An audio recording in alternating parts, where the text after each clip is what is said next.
The bigger deal for me yesterday was this was an opportunity, a big opportunity for the 49ers defense to bounce back.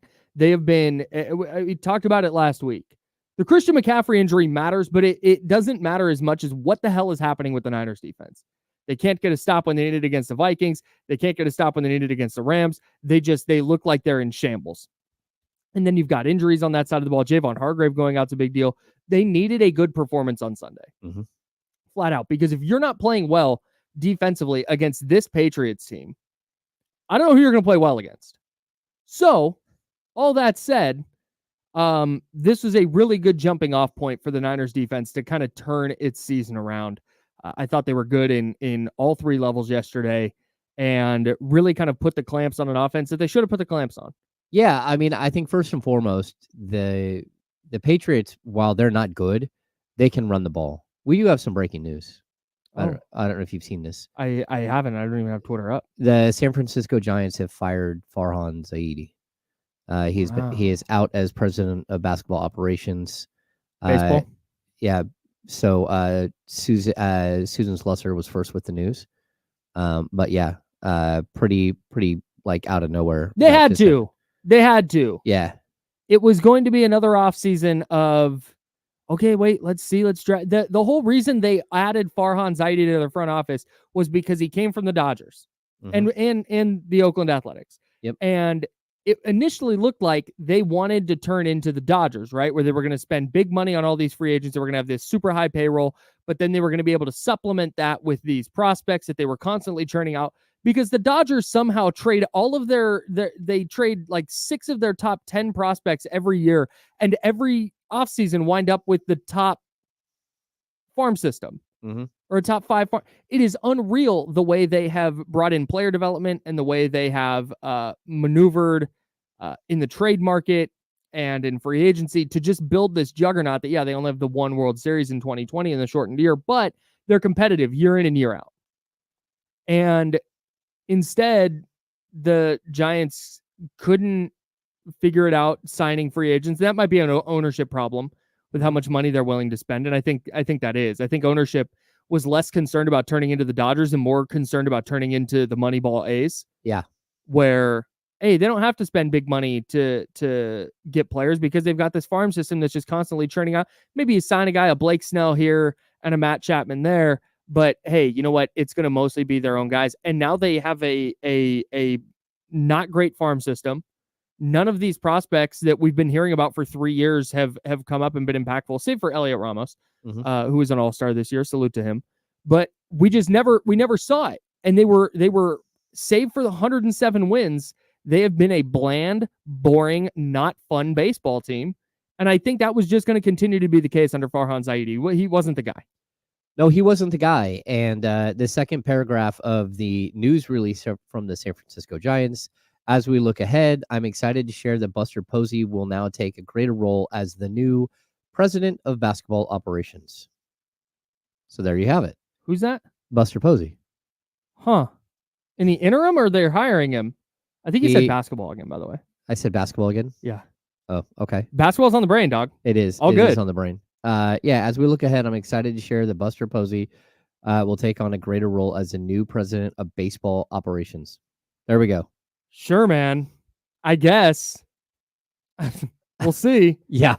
I can't tell. I don't know. And again, we'll get back to the NFL shortly here, but I don't know if that is hey, Buster came in this year. He was an advisor. He helped get the Matt Chapman extension done. Like, this is a guy with some clout, and he's going to be able to get the players to sign here that we have not been able to sign. Or if this is hey, you know what? The organization needs a win, and there may not be a player in Giants history with a higher Q rating than Buster Posey. So we're going to make him the face. Oh, yeah. I think that's what this is. No, I honestly think so, too. And, talk about a quick turn. Hey, one guy's out, new guy's in. Yeah. Next. Not even going to go through a hiring process. Nope. It's got to be especially hard for the Giants, who let Scott Harris walk to go to Detroit. And you're watching Detroit have this incredible second half turnaround after the trade deadline, by the way, where they didn't make any major moves. They traded Jack Flaherty, their second best pitcher. And all of a sudden you have this Tigers team that is young and fun, and they're bringing up prospects and they're making the playoffs. They're doing exactly what the Giants could have done with a GM who was in the Giants building. Yeah. Oh, that's a bad beat. Yikes. That's a bad beat. Farhan Zaidi out as the San Francisco Giants president of baseball operations. Buster Posey is being hired in his place. We'll see how that goes this offseason. Fascinating times in down there in San Francisco. Yeah. All right. All right, let's get back to it. Yeah, back to the Niners. That's James Hammond, Kyle Madsen. Jiffy Lube sponsors the show. We're the Insiders. We're hanging out with you till noon. James going to dip at 11 today to get down to Kings Media Day. We'll have all the coverage of that for you on social media. And, of course, here on ESPN 1320. D-Lo and KC will have some coverage of it. We'll be talking about it tomorrow. Best Kings Talk in Sacramento is going to be right here on ESPN 1320 as the season starts with Media Day today and training camp beginning tomorrow. All right, so the 49ers, we're talking about the defensive bounce back, and I believe you were talking about what they did defensively against a bad Patriots offense. Like, to me, that's just what you needed to see.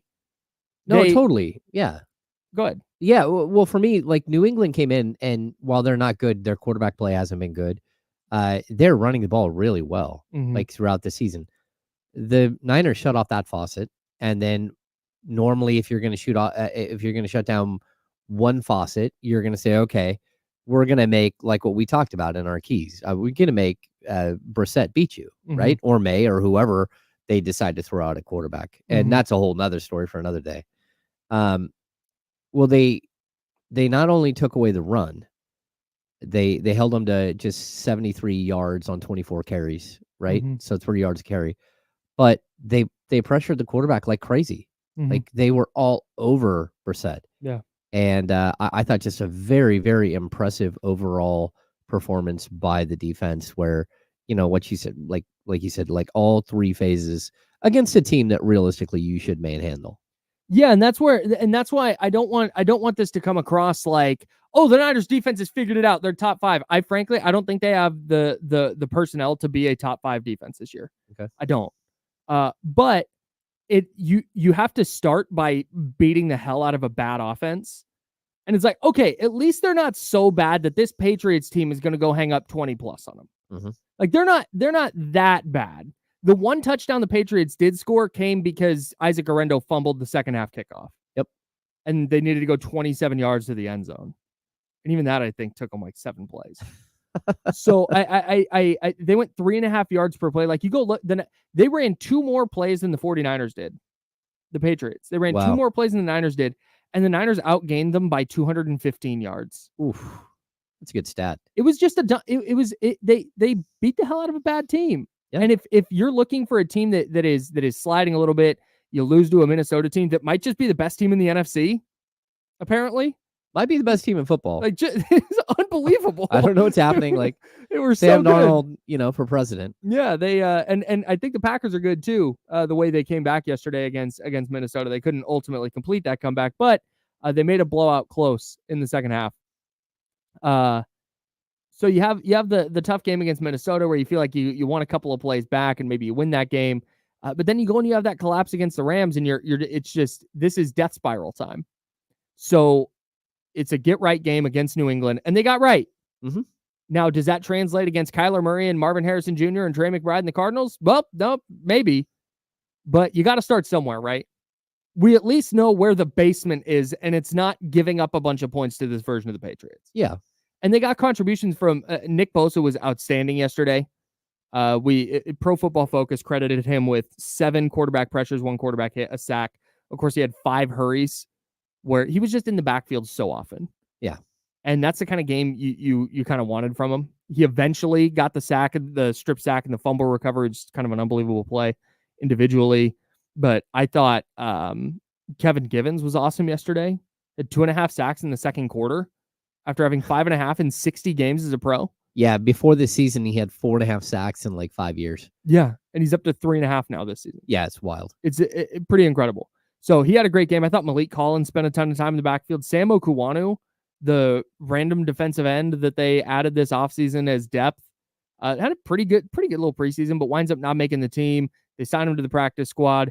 He was elevated last week against the Rams and had his first career full sack.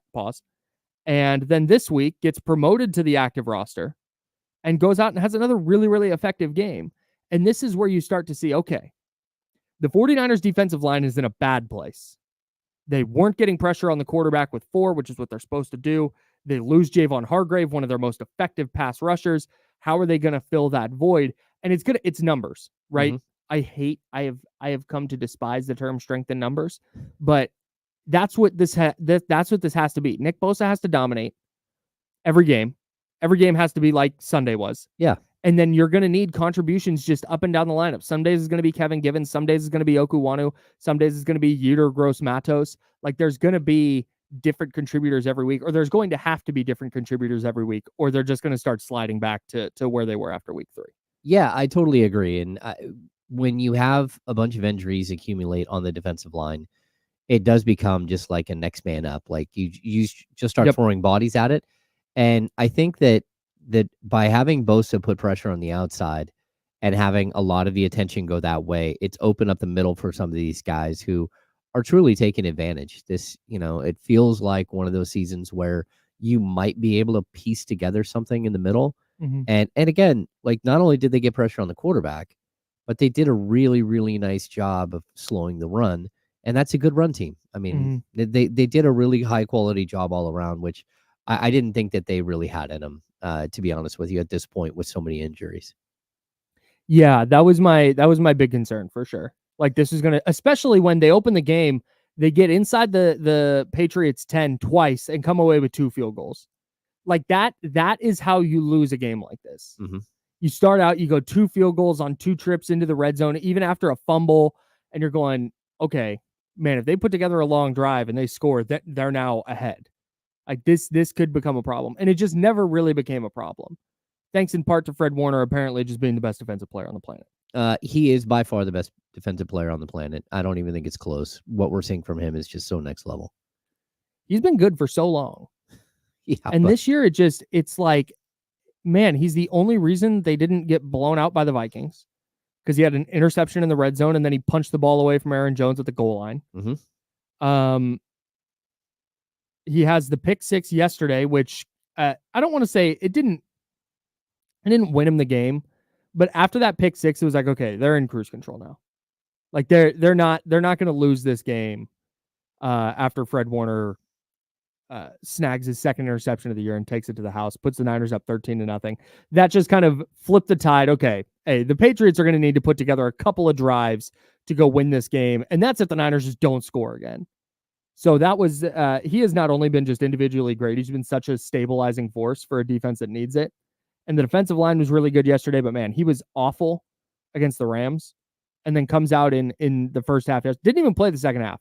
Comes out in the first half yesterday, 7 tackles, second most on the team, an interception that he returned for a touchdown.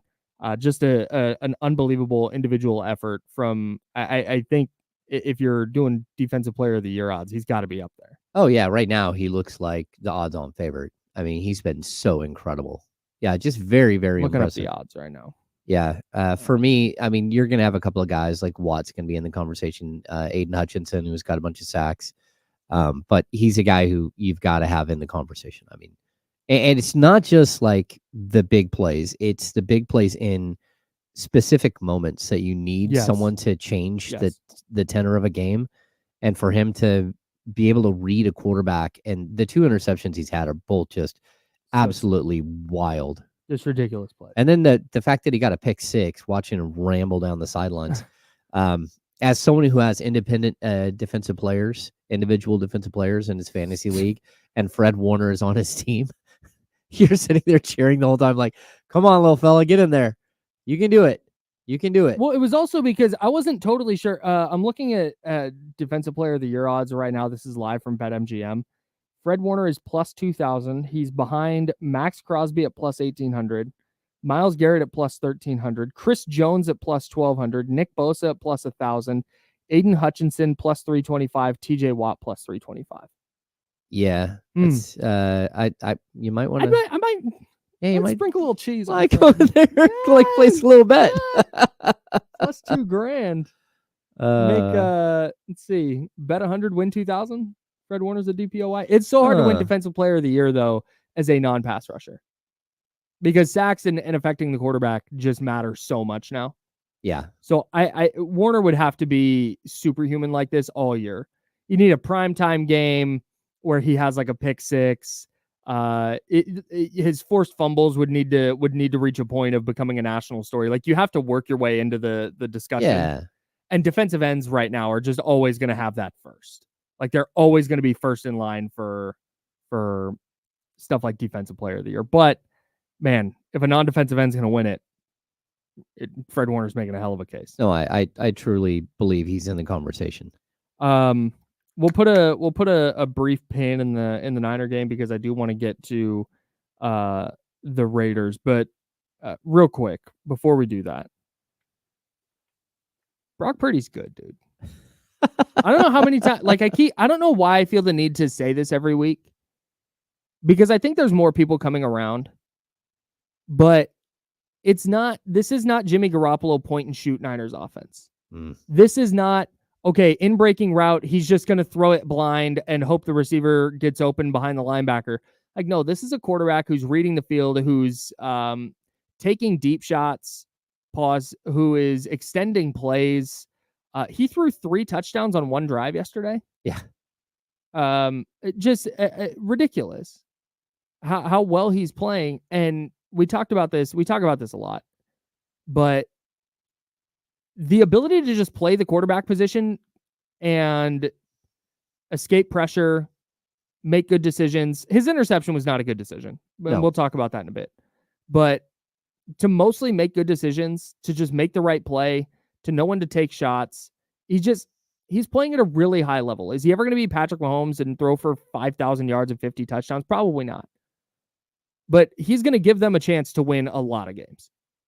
I think he can throw for 5,000 yards in a 17-game season. He's on pace to do that. I mean, he's at 1,100 yards. He leads the NFL in passing yards right now. I don't think he can get the 40, 50 touchdowns just because that's not their offense. Mm-hmm. And I think for me, what I like about him is that he doesn't fear like throwing to the next level. And not only that, but if you look at this game specifically, Juwan Jennings had a 45-yard catch. Deebo Samuel had a 53-yard catch. Mm-hmm. Brandon Ayuk had a 38-yard catch. Jordan Mason had a 24-yarder. Kittle had the 15-yarder, but that was even like in the back corner of the end zone. Yeah. Like up and over the top. It was more like a 30-yard pass or a 28-yard pass. Mm-hmm. Jennings had a 32-yarder as well. Yeah. So what I like is that like he's pushing the envelope and he's stretching the defense the entire time, which again is going to open up the running lanes for McCaffrey or for Mason. McCaffrey when he gets back, but Mason right now who's just running wild. Yeah. So I love his composure. I love that, like, even in this game, he moved all over the pocket. He was scrambling like crazy. And, you know, they showed one play from the week before, right? Mm-hmm. And he ran 77 yards on one play. Ridiculous. For like a 8-yard gain. Yeah. But 77 yards, like all the way back across the field, all the way back. Ridiculous. He's showing an ability to be more than just a guy who stands in the pocket. He's showing more than just he's not a quote unquote running quarterback as much as he is a scrambling quarterback, and still has the ability to make the big throw. I'm not comparing him to this player, so please don't, like, he has so many steps to get, and I don't know if he'll ever get there to the level of this player, but please follow. He's not this player. It just reminds me of this player in this very one specific way. He scrambles like Aaron Rodgers. Like prime Aaron Rodgers was never going to beat you with a 100-yard rushing game, but man, he was going to be a pain in the ass to get down in the pocket. Yeah. And man, when he got outside and it was a 3rd and 4, he's getting 5. And he did that this weekend. Yeah, he did it twice on the first drive. Yeah. So that's where I think he's just a pain in the ass for defenses, because he said it yesterday, I'm just athletic enough. Like, that's what it is. He has a high football IQ and he has just enough athleticism on 3rd and 4. Hey, get you 5. Yeah. You need him to go beat Lamar Jackson? Well, no, you're screwed. Yeah. Are they going to run a bunch of zone read stuff? No. But a little scramble drill. I like it, man. I like too. how he's developing every game. He's becoming better and better. Yep. And I think that's, people forget that last season he came into the year and it had major elbow surgery during the offseason. Yeah. And so we're watching the next progression of a healthy quarterback who's getting more and more competent at the job and finding new ways to beat teams. Yeah. Speaking of finding new ways to beat teams, the Raiders beat the Browns 20-16 yesterday. Impressive for I know the Browns offense isn't good, but no Max Crosby, no Malcolm Kuntz. The fact that they held the Browns to 10 offensive points, that is crazy impressive, especially on the heels of getting blown out by the Panthers. And then you go down 10-0 against that team in a spot where no Devontae Adams, no Max. They could have punted. They could have gone, hey, you know what? Done this week. 10-0. Our two best guys out. Nah. But the fact that they had such a dreadful performance against the Panthers, and you have Antonio Pierce going, guys made business decisions. Like, we'll deal with that on Monday. And then they come out and in this game against the Browns, come out a little flat. You fall behind 10-0. That's not great. But the fact that they battle back and go up 20-10, and they had the fluky fumble return for a touchdown at the end, but mostly dominated that game after the first quarter.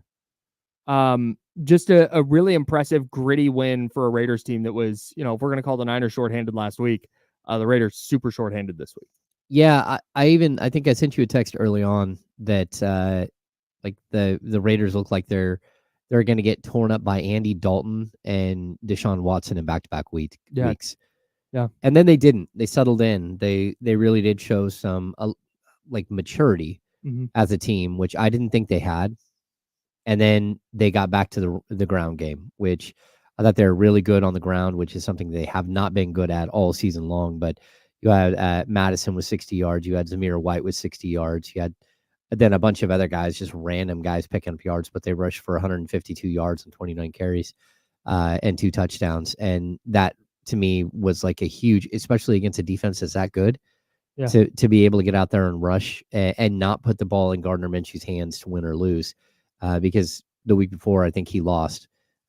This week, it looked like he was more like ready to game manage and just, get a good, solid victory.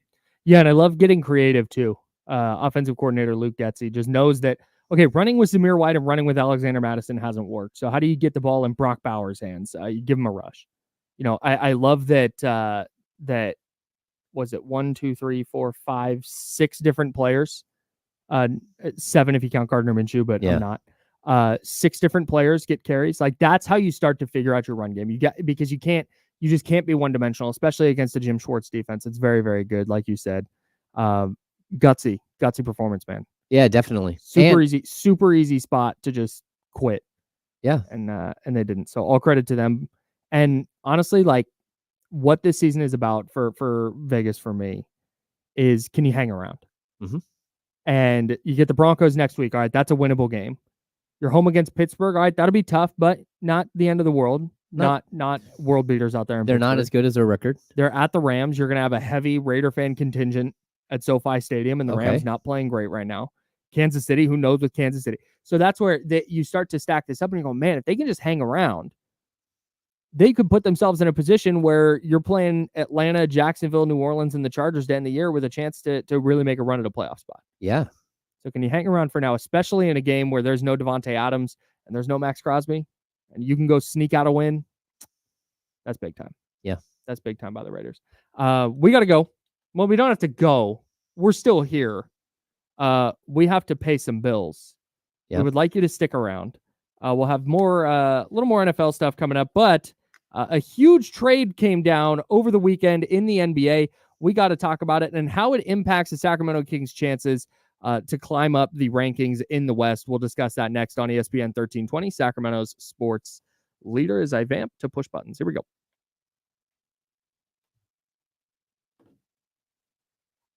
Hello, everybody. Yeah, Scooter, a lot of people have passed away in the last 48 hours. Yeah, don't love it. Yeah. Chris Christopherson, man. Yeah.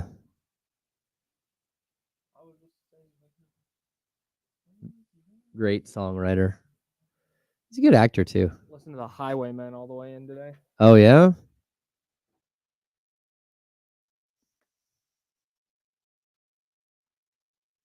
Is our Verizon still out?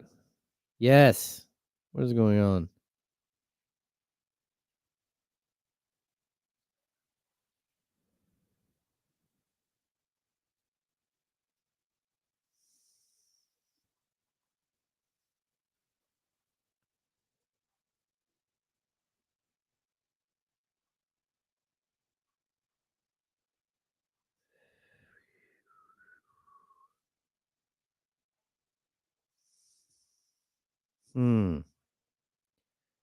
SOS only still.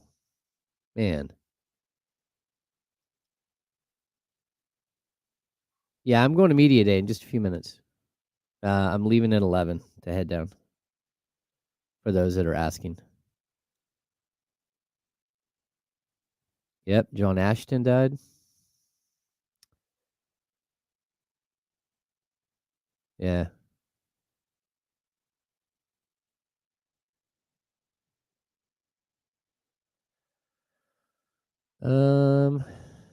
Yeah. I don't know. Media day doesn't sound. I mean, media day starts at 11. I mean, at noon.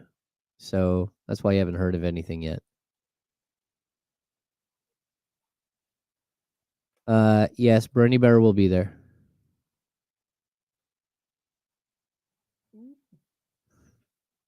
What's that? Oh. Brendan. No, I said.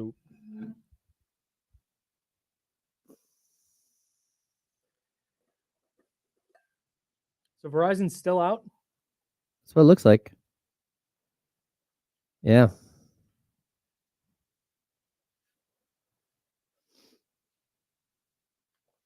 I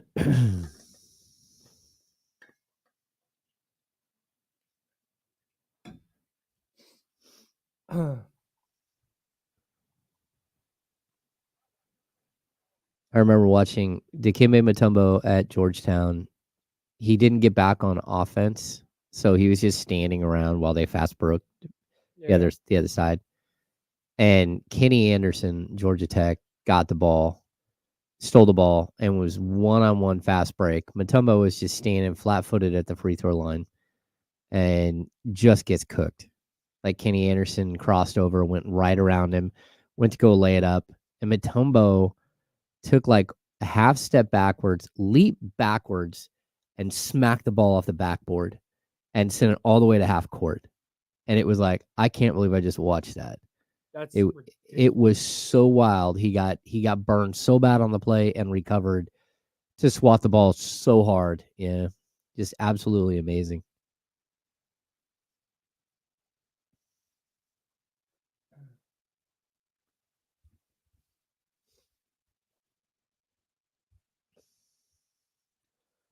Yeah, this Brittany Bear, that was Brendan. I want to say it was Brendan's fault. He brought that up. Hilarious. That means he secretly likes it. He had gone to if I'm not mistaken, he'd gone to a Sharks game with some girl and she called him Brittany Bear. Maybe, I don't know. However that happened, that name got into the show. And so Brendan has that he has to live with from now on. Hey, Dave Garcia, that's a big no. That's a big no. Pause, rewind, delete. I don't even know what's happening. Yeah, no, don't. Yeah, San Francisco Creamery in Walnut Creek is bomb.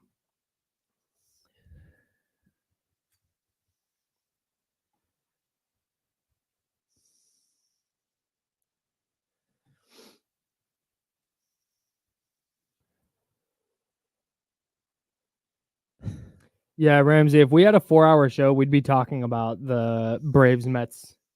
So Braves and Mets split. They both make the playoffs. Braves take both. Braves in, Diamondbacks in. Mets take both. Mets in, Diamondbacks in. Okay. There's 3 teams fighting for the last 2 playoff spots, and 2 of those teams are playing a makeup doubleheader today. Oh, that's right now, actually. Wild. Right now. That wouldn't surprise me, Ramsey. Nothing, bottom of the second right now.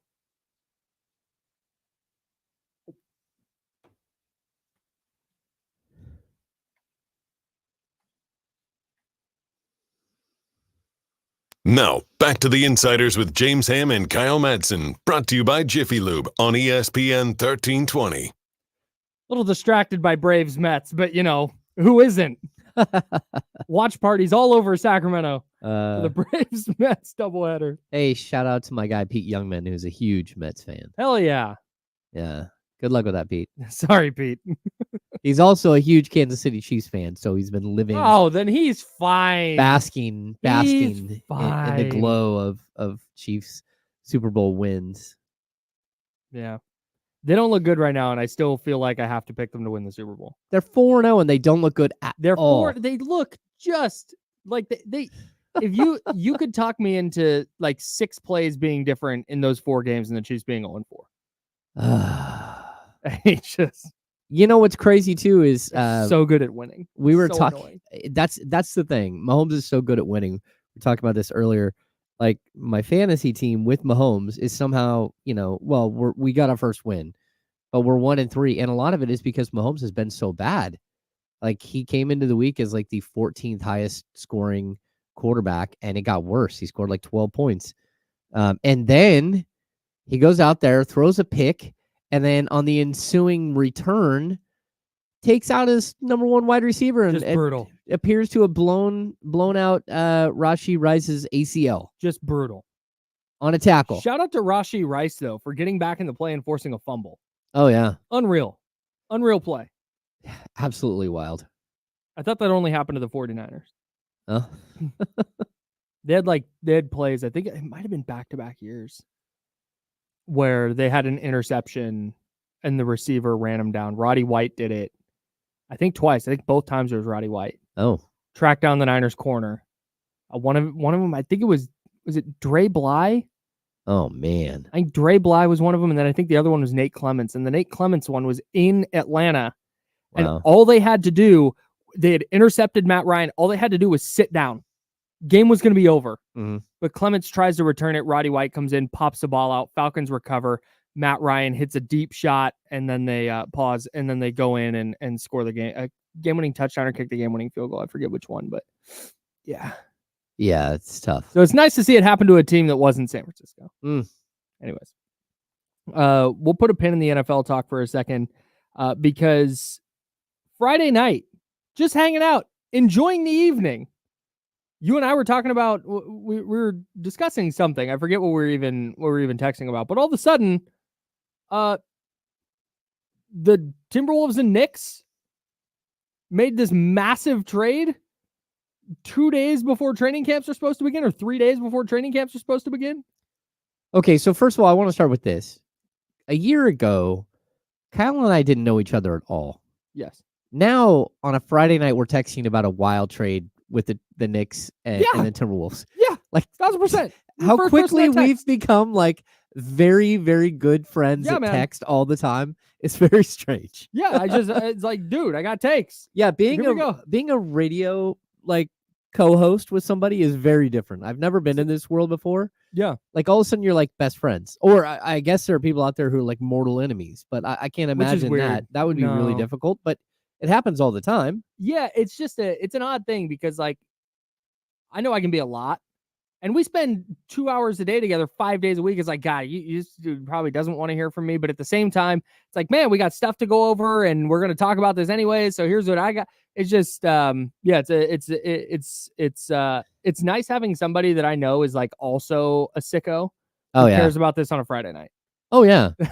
I mean, just sitting there, again, I was recovering still. Of course, yeah. I had done the show from home that day. Awake, to be honest. Yeah, it's been a long. It was a long week last week, and then boom, like, and it comes across like right away, like Karl Anthony Towns has been traded to the Knicks, and then it's like, oh.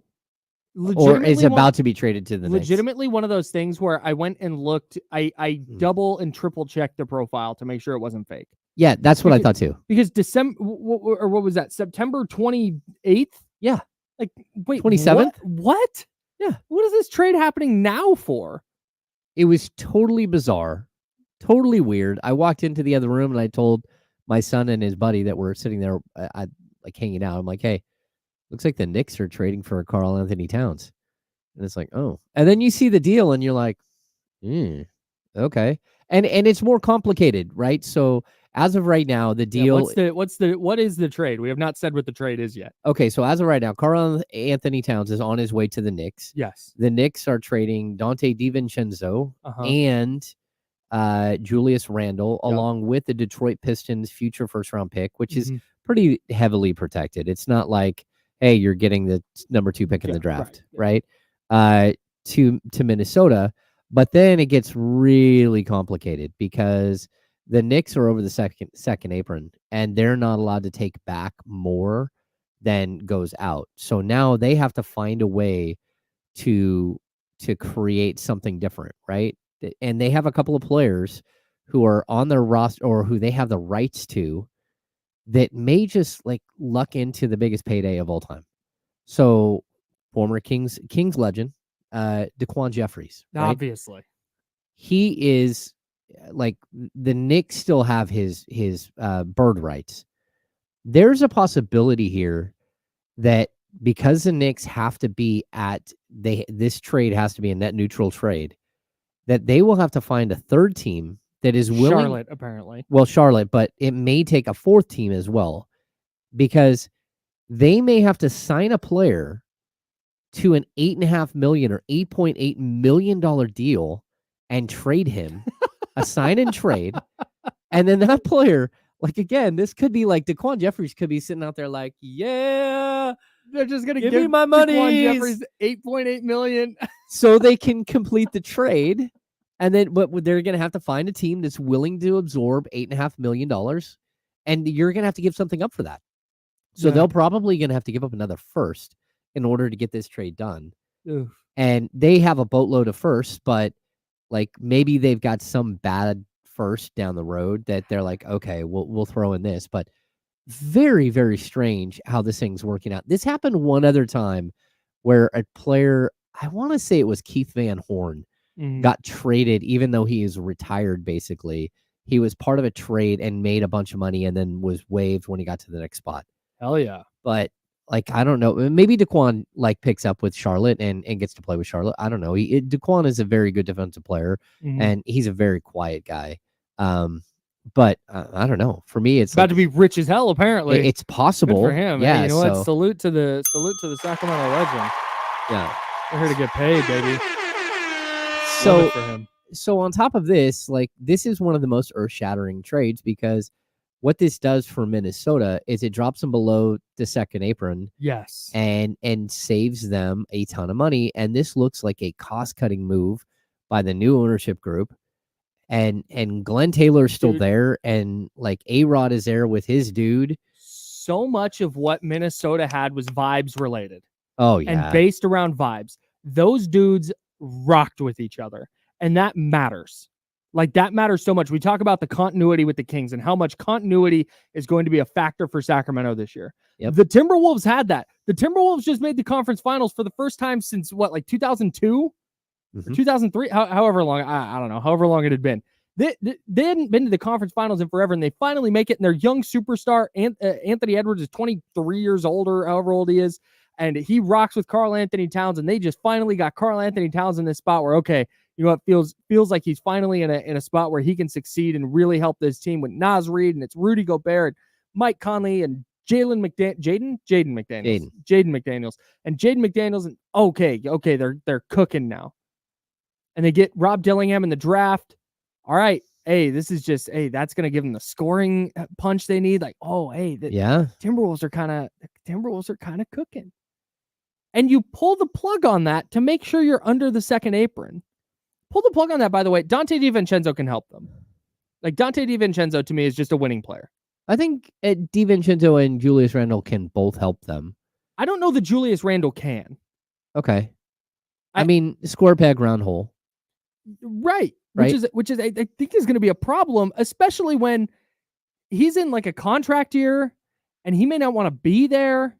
Yeah. And this is where I talked about how so much of what Minnesota was doing was vibes based, right? Mm-hmm. And that's not a bad thing. Like, that's just that's how it works sometimes. When you remove a piece like Karl Anthony Towns, who just became this beloved figure during their run last year. Yeah. When you go, hey, by the way, this guy who's been with the team his whole career, he's gone. Let's get Julius Randle. Like, man, what? Yeah. I mean, it's really difficult, man. I don't know how this is all going to work out. And they're absorbing so much contract, the Knicks are, of Karl Anthony Towns. He's owed A lot. 160, 220, 4 years, 220. Yeah, and to me, that's a lot for a guy who has a long, long history. But I do kind of like him in a stretch five, with a bunch of long defensive players. I think that they've got something going there. I think he's a better natural number 2 scorer than any of the other guys that they had, than OG or Mikal Bridges. Oh yeah, I initially thought this was a really like lose trade for both teams. Yeah.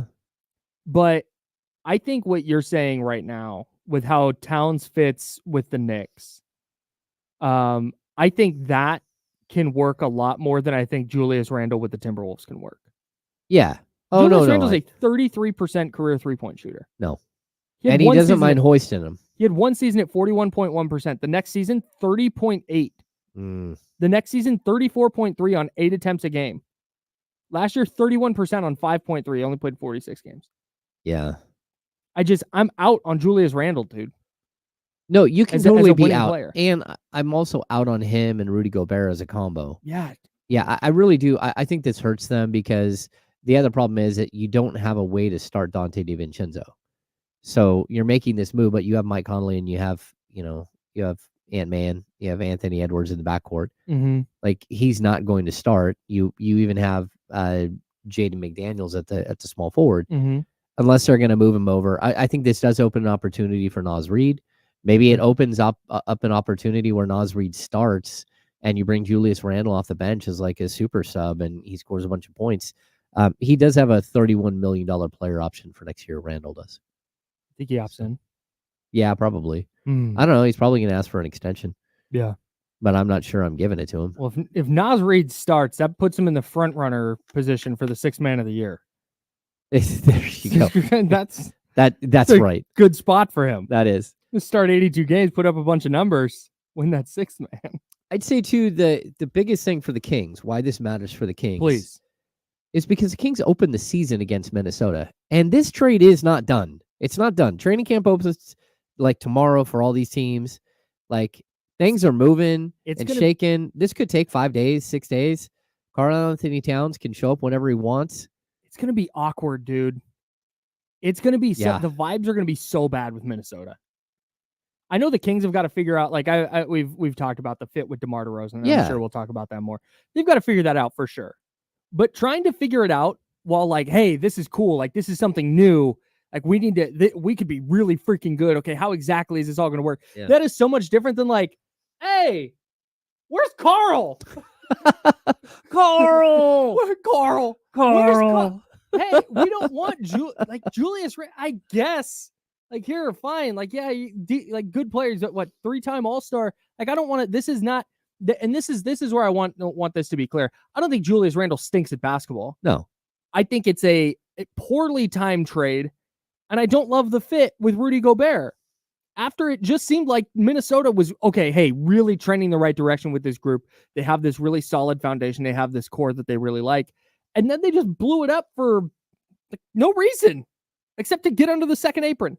Yeah. Oh, it's tough. It's a tough look, man. Right, because I'm sorry, just real quick. This isn't basketball related, right? No. The Timberwolves don't believe like they got better right now.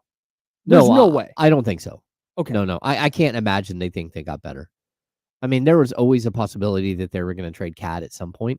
Sure. But this wasn't what you would thought would make sense. Well, and you can trade Cat if you go to the playoffs this year and maybe you lose in the second round and it's like, all right, this group has kind of hit a ceiling. We need to shake some things up. If that was the feeling after this year, and again, it depends on how the season goes, but let's just say that's the vibe.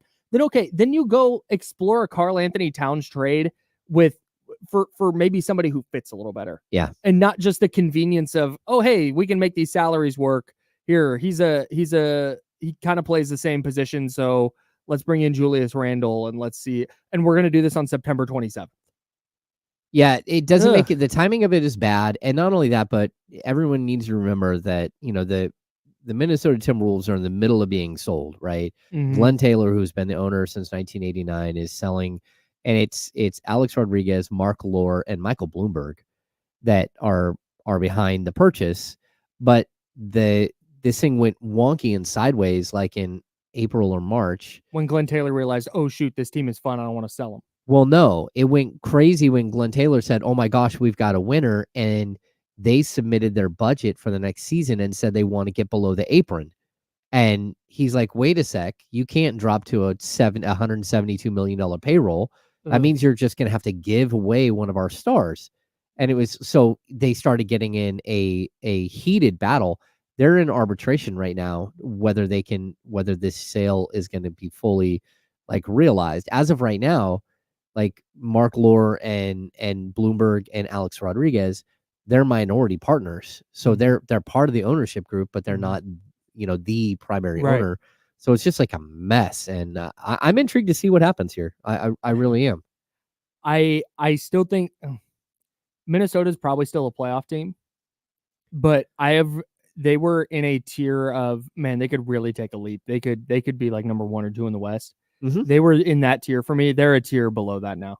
Oh, like without any question. They're in a tier with Sacramento and the rest of that group that is in that 4 to 7 range. Yeah, and the problem is that Julius Randle hasn't even played. He had a major shoulder injury last year. He played 46 games. He hasn't played in months and months. Like he has not played a game since January 27th. Yeah. So I don't know. I don't know what's going to happen here, but I do know that it's a good thing that Sacramento Kings play them on opening night, and it's a good thing that they play them 3 times before November 25th. Wow. Yes. They play them 3 times. Oh, and they're in their in-season tournament group, and right? they're in their in-season tournament group. Oh, come on. So This boom, boom, boom. Hey, This is big. Can I say something real quick? Just while we're here. No. Okay. Very go good. ahead. Moving on. Go ahead. I kind of think the Kings are going to win the in-season tournament. I'm dead serious. Oh, I almost spit my coffee everywhere. I'm dead serious.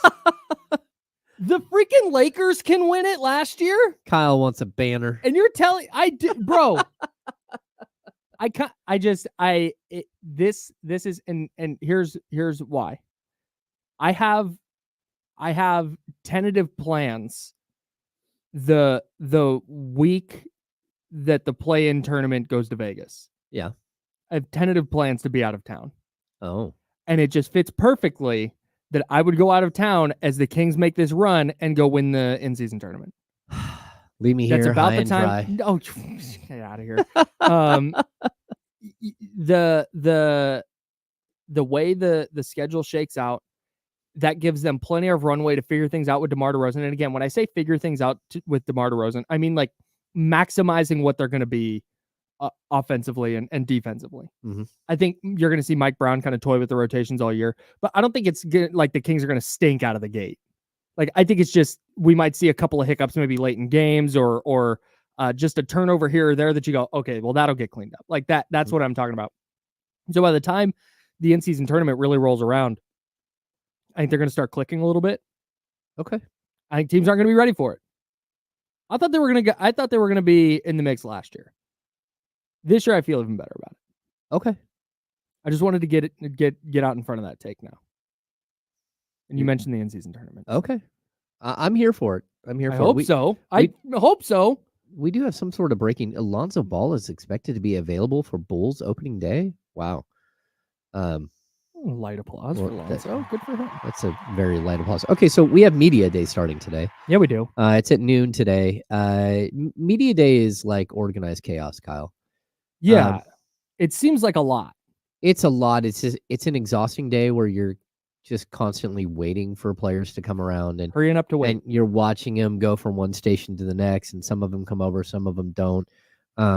It's a lot of scrum work. It's a lot of listening for things that stand out and like looking for somewhat viral moments. Mm-hmm. And but it's also, for me, it really has that first day of school vibe. So you're excited to see, like, you know, who worked out and looks bigger and stronger and comes in, you know, like impressive. Can you do me a favor today? Yeah. Can you tweet that somebody is in the best shape of their life? Yeah. Yes. Yeah. Okay, so last year that was Trey Lyles, and it was Perfect. also Kessler Edwards. Kessler Edwards walked in like, welcome to the gun show. Like, that's where. Hell yeah. So you're going to get that, He right? looked great at the end of the bench. Yeah. Just looked phenomenal. He did, he really does look like, he looked like he was in great shape, but that's kind of what you're looking for is stuff like that. We'll get to see DeMar DeRozan. We'll get to see this group of young players that we don't know if we're going to make the team or not, which is, again, sort of a weird group of players. Yeah. As far as like playoff, like training camp battles and all that stuff, it almost feels like most of that's on hold because of all the injuries. Yeah. And that's a weird thing. The Kings really are walking into training camp with 4 of what you would consider they're probably top 9 rotational players not available. So Trey Lyles has a groin strain, not a groin, not a groin strain. Shout out to Kenny. Shout out Kenny. He'll be out for the next 3 weeks at a minimum, which takes him all the way up to like the start of the regular season, which is tough. Yeah. You have Jordan McLaughlin, who is he has a grade 2 ankle sprain. He'll be reevaluated in 2 weeks. You've got Devin Carter, who of course is going to be out until January, February at the earliest. Shoulder. And then you have Kevin Huerter, who can practice and can talk to the media. He can't do any contact. He's not cleared for contact until at least mid-October. And so you have these 4 guys who are going to be out. So I think it's really fun because you're going to have a bunch of guys who are really trying hard to like earn a spot on the team. And guys like Scalabiciere, guys like Terry Taylor, they just signed Broderick Thomas, guys like Boogie Ellis. Yeah. And then you have this other layer where a guy like maybe Mason Jones is like, hey, look, I think I'm good enough to make the main team. And he's a 2-way contract, but he might come in and fight really hard. And maybe next thing you know, in Summer League. Yeah, maybe next thing you know, he makes his way to the roster. I looked at his stats for last year at the G League level. He was incredible. He shot like 41% from 3. He averaged like 15.9 points, 5 rebounds, and 8 assists a game. Was in the best shape of his life. He lost, he told us, I think he lost 45 pounds. That's insane. From the time that he signed with the Kings, like in September, until the time that, late in the season. So shout out to Mason Jones, who I believe has been in Sacramento for a lot of the summer working out. And if he can get a bump up from a 2-way contract to the main roster, maybe that opens a spot for Boogie Ellis to sign a 2-way contract. So there's a lot of like moving pieces on the back end of the bench. And then like, look, Trey Lyles is going to be out for a while. Maybe you do need a power forward. Maybe you do need a guy like Scalabiciere, who was excellent at the G League level, who averaged 1.7 blocks per game, who, has always been like that, a big body guy, 28 years old now, which is just crazy. But I've got a lot of Scalabiciere takes on the internet that I would love to unearth. Not wrong, just early. He's my guy, man. What a sweetheart of a kid, and I'm excited to see him. Yeah, and I'm excited for him to actually get to compete for a training camp roster spot. I love Media Day because we're gonna go like, hey, De'Aaron Fox has new shoes. Domantas Sabonis is on Netflix. Hell yeah! What have you been up to this summer? Also, hey, who's gonna start at the 2? Who's going to start this? That's kind of a tomorrow question. That's a first day of training camp question. Right. James, get out of here. He's going to go cover Media Day. We'll have everything that he gathers, all that information tomorrow for you right here on the Insiders. I'm going to stick around, though. Jesse Tapia is going to jump in. We'll talk some Kings. We'll talk some NFL for you, taking you up to noon, where we'll hand it off to D'Lo and Casey right here on the Insider, sponsored by Jiffy Lube on ESPN 1320, Sacramento Sports Leader. Thanks, friends. See you guys tomorrow. Okay. I have to, okay, that's fine. You good? Yeah, I gotta go make sure Jesse got in. Oh, is he here? Yeah.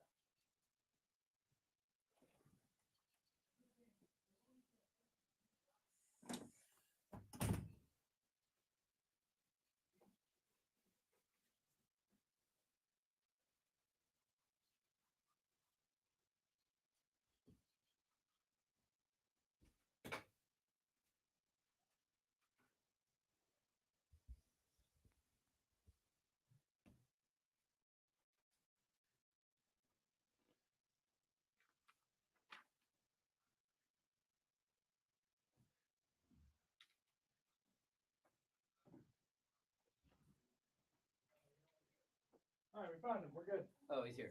Do I have time to make a run real quick? Yeah, go for it. 1, 2. See, 1, 2, 3. Okay. Yeah, we got time. We got time, everybody. Verizon back? No.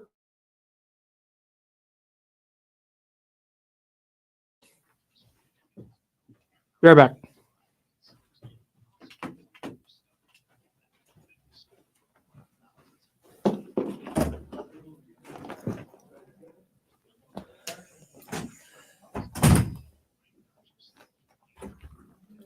What's up, James? What's up, brother? Hopefully you don't have Verizon. Why? It's out. It's been out since 8 o'clock this morning.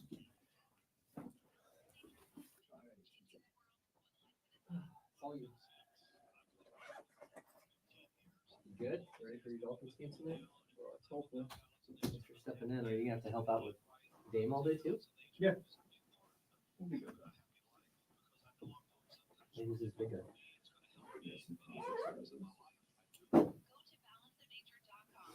All right. Cool. Kick some ass. Yes, sir. Have some fun.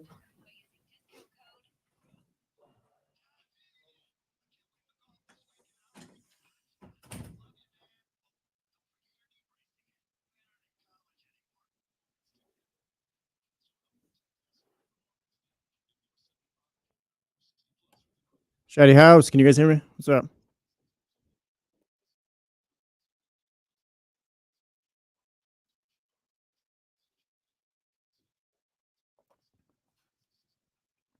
Polish is going to be us today, bro. Just us. I don't think anyone else is watching.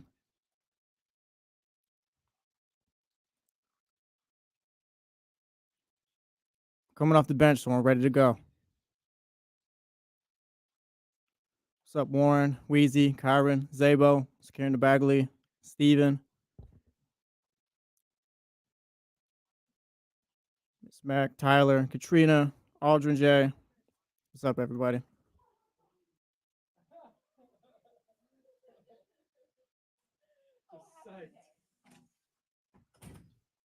Hey. What's up, man? Ian, I'm going to take this as disrespect. I've always been an AT&T guy. Wow. Wow. Disrespect. I just walk in Damn. here just trying to do my job and stuff.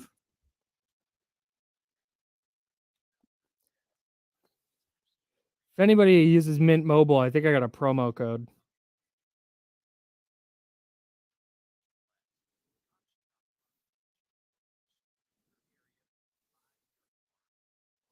Drew down, Mr. Rancho, Steven, Matt Kim, Chris, Manny. Yeah, we didn't get to say good morning to people today. Yeah, a lot of people in the chat house today. Well, there was a minute spot that didn't get in, so we ended up starting early. So it was just kind of a rush at the end to get going.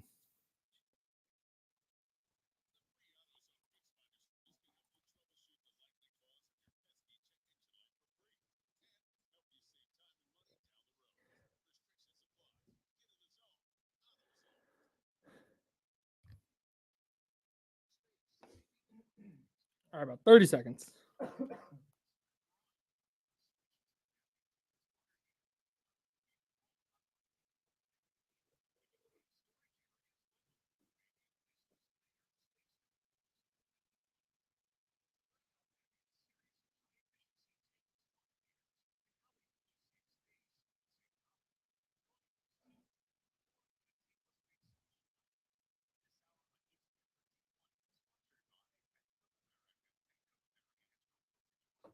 I feel like we have a content in here every week now.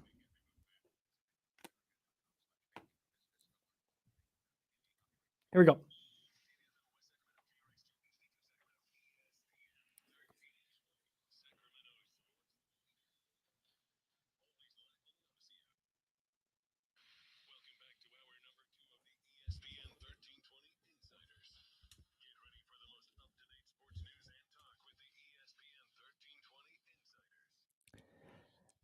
Hour number 2. I'm Kyle Madsen. Jesse Tapia in for James Ham. James going down to Kings Media Day, and we will bring you all the coverage of that throughout the day on social media, of course, and then tomorrow we will break it all down for you on the Insiders, sponsored by Jiffy Lube. Jesse, thanks so much for hanging out again like you did last week. Glad to come off the bench. Yeah, no, this like is Malik Monk. We're ready to go. Yeah, no, this is big time. Really appreciate it.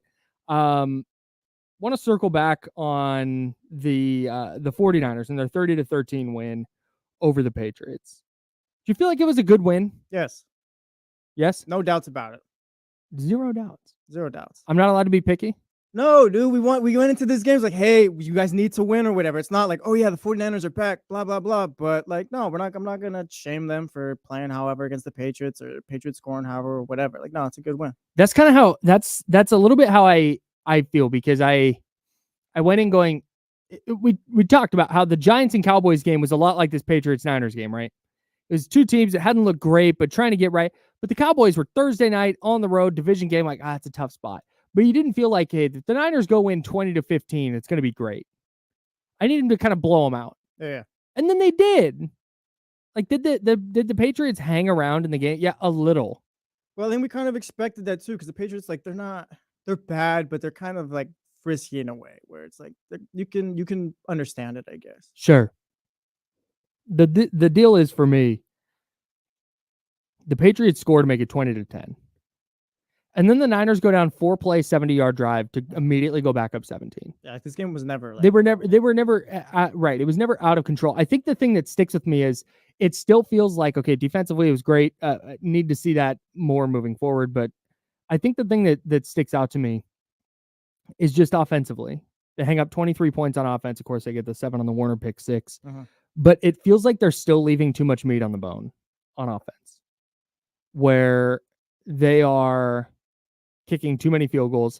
They're converting 50% in the red zone. 50% of the red zone trips turn into touchdowns. That is super mid. Yeah. That is bottom half of the league easily when you look at last season.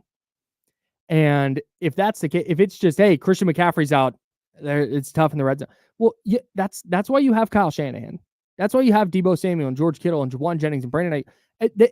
You have the weapons to be good in the red zone. There's just no excuse for it at this point.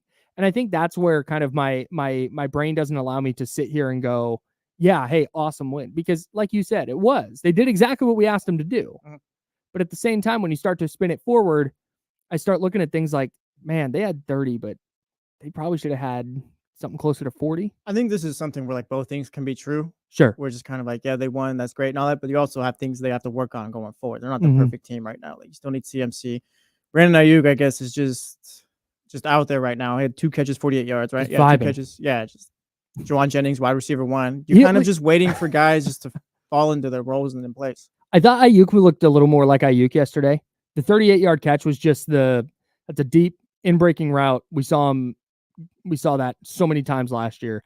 And then that diving catch on the 3rd and 9 for 10 yards. That's kind of the quintessential Brandon Ayuk catch to me. Like, outbreaking, he's making a dive. Like, that's just a really nice play. I actually kind of oddly think that one of the big takeaways for me yesterday was the interception that Purdy threw. Not in a bad way, though, because the Patriots kicked a field goal to go up, to cut the deficit from 17-14 with like 13 and a half minutes left. And the Niners get the ball on their own 30. And I was super expecting run. They're just going to try and bleed this clock. They're going to try and make this a 9-minute drive and kick a field goal and ice the game. But instead, they come out on first down and they go 45 yards, deep shot to Juwan Jennings, who makes an unbelievable catch. Great throw, great catch. Just a good football play all around. And then they go, they run it with Deebo. It's called back for a flag. They throw it again, and then they take a shot to the end zone on 2nd and 8. And it's like, that's exactly, and they threw a pick and it wasn't great. Not a good decision, would definitely take, but it's the process, right? It's the Patriots cut the lead to 14 and the Niners didn't go, hey, we're just going to bleed the clock here. I was like, all right, let's go kill the game again. Yes. And that was that little mindset switch was the biggest takeaway for me from yesterday. Will the defense hold up? Don't know. Will the offense figure out how to score in the red zone? Don't know. But that mindset shift is just something we haven't seen under Kyle Shanahan with the 49ers. And honestly, it's one of the reasons that I think they've continued to kind of lose these games, where they have so many games that they've up double digits in the fourth quarter and they lose, right? I think it's because of that. And I think yesterday you saw a fundamental shift in, okay, this game might get away from us. Because 13 and a half minutes, they go 3 and out, they punt. Patriots have the ball with a lot of time left, where if they score now, it's a 1-possession game. Yeah. That is how games get away from you. I think it's an also an aspect of he's just fully trust Brock Purdy at this Yes. point now too. Yes. Like I think I now would you have agree. a quarterback where it's not like Jimmy G with the 49ers was great and all. Ending wasn't the best or whatever, but like Brock Purdy is a lot different, a lot better. Now Kyle Shanahan has a guy who's like, all right, if I need to put the football in his hands or whatever, and I need him to kill the game for us through a pick or whatever, which is fine. Mhm. Not fine, but you know how we're talking about it and all Yes. that. But you kind of trust the guy now. Yeah, no doubt. And I think that also speaks to, remember when he didn't throw the deep ball to Ayuk against the Rams last week? Mhm. I think it's all situational. Like I said, I said at the time, if that happens in the second quarter, I think he lets it rip. And this is a spot where, okay, it's up 2 touchdowns, basically arm punting. Defense is playing great. Gonna take that shot. And he threw it a little bit late, and he talked about it after the game, and Shanahan talked about it after the game. But yeah, I love the process. Like that whole drive was like, oh my God, finally. Yeah. Like they're trying to take they're trying to take advantage of their weapons and actually go score a touchdown instead of trying to bleed clock. Wow, what a time. We got Michael Day One Chad Elson here. Says he's completely opposite of you. Hates the decision not to bleed the clock out and come out there on bombs. I think I'm anti bleeding the clock out unless the running game is just working for you at that point, because I feel like it just never works. And here's a I get the idea. If there were 4 minutes left and they're up 2 touchdowns, then yeah, dude, just run clock. Mhm. Run it in the line, make them use timeouts, maybe try and get a run around the edge and get a first down and really just kind of ice the game that way. In that spot, yes. But with 13 and a half minutes left, that's not bleed the clock time. Yeah, no, you still gotta play football. You have to go play football. And I love that. And again, that was just the throw that was open and Purdy made it. It's not like Shanahan went, hey, we need to go deep on this play. Like, no, that's just the route that was open against that coverage. So that's what he threw. And I love the aggressiveness, because that is what I feel has been lacking from Kyle Shanahan's game management. I feel like he has been way too conservative, and it has cost them games. Whereas yesterday, okay, they didn't get a touchdown, but the process of, hey, they just cut it to 2 scores. We're going to really quickly try and make this a 3-score game again. I loved that. I thought it was great. Well, maybe Kyle Shannon's feeling the heat a bit too, where it's not hot seat or whatever, but just kind of, all right, we got to make adjustments here, gotta do or else something things different. are going to go wayward or whatever. Yeah, man. That's exactly where I am. It is so weird to watch the Patriots be bad at football. I can't. Because you're like me, and I think there's probably a lot of people listening who are in the same boat. I don't really remember the Patriots ever not being good. Yeah, me too. And now they're at a point. It's even worse. Literally. And now it's at a point where they're like really bad. I feel like I'm talking about them all last week and kind of today. It's kind of like I feel like I still give them that kind of respect. You do. They're not the Panthers. Like I always try to put that like Right. they're not the Panthers or whatever. Maybe they are. And I'm They just might be. still giving them some kind of respect. They looked so bad yesterday. Yeah. They looked terrible. And it's so odd because I just kept expecting their 1 touchdown drive was 27 yards. Mhm. And I kept expecting, like, okay, this is going to be the driver they figured out. Okay, here's the driver they're just going to put the clamps on defensively. And it just never happened. Yeah, maybe it's just time to let go. I just think they're The not dynasty was good. great. I will say though, they are doing the right thing, keeping Drake May far away. Do not play him this season. Oh, there's no my reason God. to play him this season. There's no reason. Get a top 5 pick. Figure out what you want to do with that. Maybe draft an offensive lineman. That might help, but I know he needs to play. Mhm. And I fully get that you can't get better at football unless you play. Yeah. But you're also not going to get better at football when you're pressured 19 times on 39 dropbacks. He'll have no chance. What's he going to do? Like, what's he going to do differently that Jacoby Brissett isn't doing? Exactly. Like, go out there, watch Jacoby Brissett, who's a pro. Watch the way he prepares. Watch the way he deals with things in game. He deals with adversity. Let him make the mistakes. Just be glued to the playbook. Honestly, if I'm Gerard Mayo or whatever, be glued to the playbook next year. Like, if you studied enough, not studied enough, but like if you're just familiar enough, then we'll have the offensive line ready to go, make some additions and all that, and kind of have you in a better situation. I will say, though, that at one point during the game, the Patriots were on offense. Drake May didn't have a hat on and was like standing over back by the bench. Bro, I need you, maybe even helmet on, front and center. I'm a football guy. Are we sure that's not old man yells at cloud take right there? I'm a football guy. Again, I would like to see, does Drake May like football? That was the question I had. Does he want to be there? All right, Colin Cowherd. Yeah, I wouldn't let him touch the field this season. No. Well, I don't know how much of that's that gonna be up offensive to them. line is atrocious, dude. Yeah. like Kevin Givens, like all due respect to Kevin Givens, he's a good rotational player. 2.5 sacks in a quarter. They give up 4 sacks in the second quarter.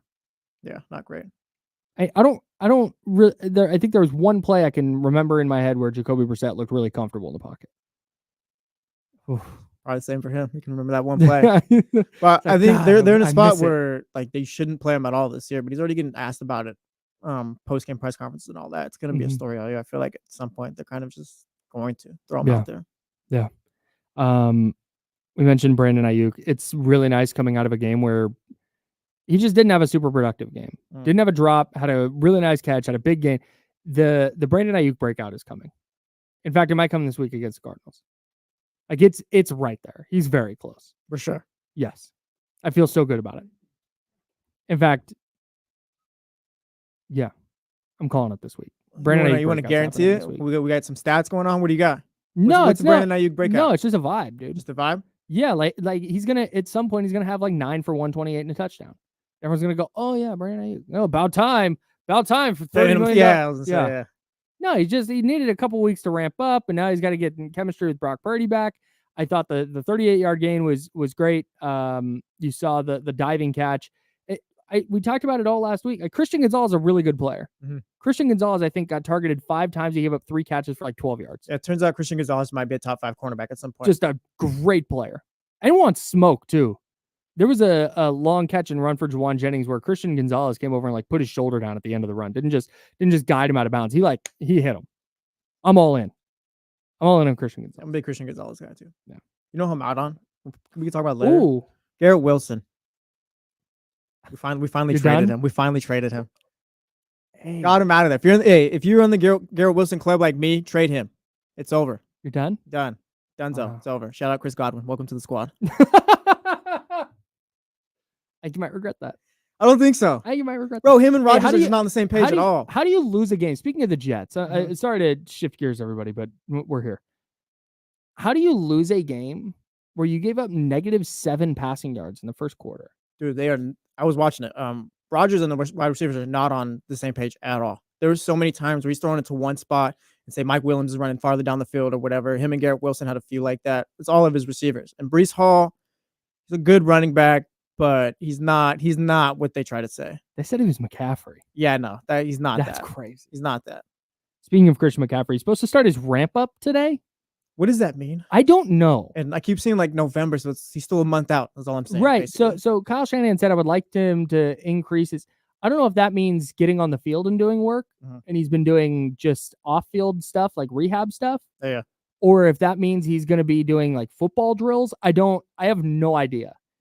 And there's still no, hey, yeah, hope to have him back in week 8 or whatever date. I'm still circling week 10. That's the week after the bye week, where you get him 8 weeks off plus the free week in week 9, and then you get him back week 10. Yeah. I mean, ramp up. But is it? I don't even know what to call it. I need somebody to.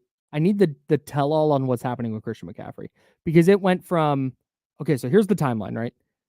In July, he starts out, week 17 last year, this Achilles injury crops up, misses week 18, gets the bye week for the wild card round, and then plays like 95+% of the snaps in all 3 playoff games.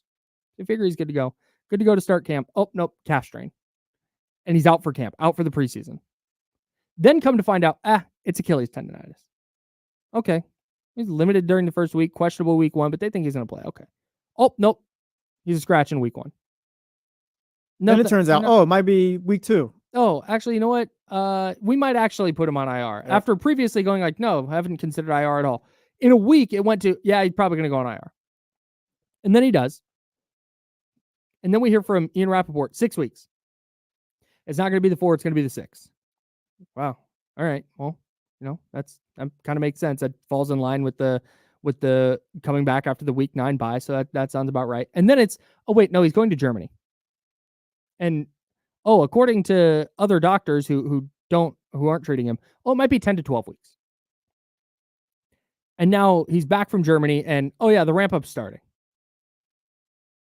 Like what? This this has so many red flags to me. Yeah, because it's all just been vague. Because at this point, if you're ramping him up, okay, like is he not completely healthy, but he's good to go now. Basically, he can start like getting ready. Like what's going on? Right. And is this ramp up like, hey, they have an exact date and they know they need to take these steps. So he's gonna start step 1 on Monday today? Or is this, yeah, hey, we're gonna have him practice because he got all these injections or treatments or whatever he got in Germany, we don't know. He got all this treatment done, and now, yeah, we're gonna test it out and see how it goes. I mean, it could just be too like if we're just throwing scenarios like, hey, he's back at the facility now. Yeah, Now I he's just getting treatment or whatever. there are so many red flags with Christian McCaffrey's Achilles to me, and I don't like any of it. Do you want to know? Maybe I'm scarred by Kevin Durant, but man, I'm trying to word this the right way. But like, is Christian McCaffrey someone you can count on for the season right now? no. Like moving forward, Jordan Mason's the running back, and we're gonna have to get through the playoffs with Jordan Mason at this point. If the 49ers, because we talked about James and I talked a little bit earlier about their red zone problem, right? Or maybe you and I did. I don't know. They all blend together, but they're 50% of the red zone. Like I said, that was earlier. That was, and if they're banking on, yeah, hey, we don't need to figure this out now. We're good at 50%. Because when Christian McCaffrey comes back, we'll be awesome again. And that's what I'm basically wondering, because I feel like that is a failure if they're doing that. Okay, because I've seen 49er fans like, oh yeah, like we're kind of worried about CMC or whatever. I don't know what it's gonna look like. And there's the others where it's kind of like when he's back, we'll be fine. If that's what they're doing, if they're not trying to solve any of their offensive problems right now because they think Christian McCaffrey will solve all of them, and maybe, like, yeah, for sure. But I can't say, how can you comfortably rely on that? Well, I feel like at this point, just talking through it, like the 49ers have to have been caught up guard at some point too. From how it was talked about, whatever. All right, he'll be ready for week 1. We're gonna send him out all of training camp, and then it's kind of like nope, and it's like wait, maybe we'll put him on IR, maybe not. Now he is going on IR, and it's kind of like it. It hasn't been smooth at all. They were definitely to me. I think they thought, yeah, we'll give him training camp off, the preseason off. He'll be good for week 1, and then we just have to manage it, right? It's about, okay, hey, we feel really good about Jordan Mason, who's had a great camp. This is actually a great opportunity for him. He's gotten RB1 snaps, so he can shoulder more of the workload. We're more confident in him. So we can lessen Christian McCaffrey's workload during games. And also, he's going to get Wednesdays off during the week for practice, and he's going to get extra treatment. And that's what I thought they envisioned all year. And then something happened in the lead up to week 1. It might have been the Sunday before week 1 or the Monday of week 1 that something happened that they weren't ready for. Because if they were, then they would have put him on IR like right away. Yeah. Just to get that clock started, so whenever he's ready, they can get him back. So I think that's when they got, I guess, blindsided a little bit. I guess any injury could get sideways on you. So not blindsided, but they weren't necessarily prepared. And you're ramping them up right now, but it's like, and we mentioned November. That's not even like a set thing. That's just kind of a month very we've seen vague. thrown around. Yeah. I just I would rather see the 49ers try and figure out some of their offensive issues without Christian McCaffrey and bank on not having him. If you get him back, awesome. Like your offense is clicking again. But their offense isn't so bad that it's like, oh my God, you have to rush him back now. Yeah. They are just not scoring. Yeah, the red zone stuff, it matters a little bit, but they're still hanging up 23, 24 points a game. Like that's plenty. Their issues are issues I think they themselves can fix rather than we need Christian to get out here and fix it for us. I would agree with you. Yeah. Yeah, they have plenty on the offensive side. We've been saying that all year. And it's why I said last week, the Christian McCaffrey injury concern is below my concern of what's going on with their defense. And frankly, that's still the case. So if they can get Christian McCaffrey back, awesome. And whatever this ramp up today means, I have no idea. At some point, ideally, right, they would say, yeah, the ramp up's going great. We're targeting this date. Or we're going to reevaluate him in 3 weeks or what, like just some kind of language that's other than like, we're going to ramp him up. Talk to you later. Yeah. All right. Bye guys. Thanks. So to answer your question, that was a long way of saying, no, you can't rely on him this year. Yeah. And if you wind up getting to, awesome. That is such a nice club to have in your bag. But if I'm the Niners coaching staff right now, I'm doing everything I can to figure out what the offense looks like sans Christian McCaffrey this year. and with Jordan Mason and with integrating another running back because he's on pace for like 387 carries. So modern day, I don't know, insert whoever. Earl back Campbell. then. Yeah. Earl Campbell. Thurman Thomas. Dude. Yeah. The GOAT? No. Some are saying. Not better than Adrian Peterson, I'll tell you that. That's a wild thing. Yeah. All due respect to Thurman Thomas, but come on, man. Cardinals and Rams both lost yesterday. That's good news for the 49ers. I think I'm out on the Cardinals. Are you? Yeah. I think I'm in on the Commanders. I'm in on the Commanders, definitely. Jaden NFC Daniels East champion, Washington Commanders. Somebody in the chatty house, when I was doing my Dynasty fantasy draft on the show, somebody in the chatty house is like, brah, take Jaden Daniels. Whoever that was is a smart person. Smart person, smarter than me. Salute to them. I'm man enough to admit that. Yeah. I'm not going to be right all the time. All right. Catching an L. That's fine. I'll hold it. No. Keep going. Just play on? Yeah. Okay. Keep going. No, that's just I messed up because Jaden Daniels doesn't look like a good rookie quarterback in the way that that's a nice little start. He just looks dominant. Yeah. And whatever Cliff Kingsbury has going on with that offense looks unfreaking stoppable. Jaden Daniels looks like he's in control. Yes. He doesn't look like a rookie quarterback. He looks like he's just in control, ready to go. Yes.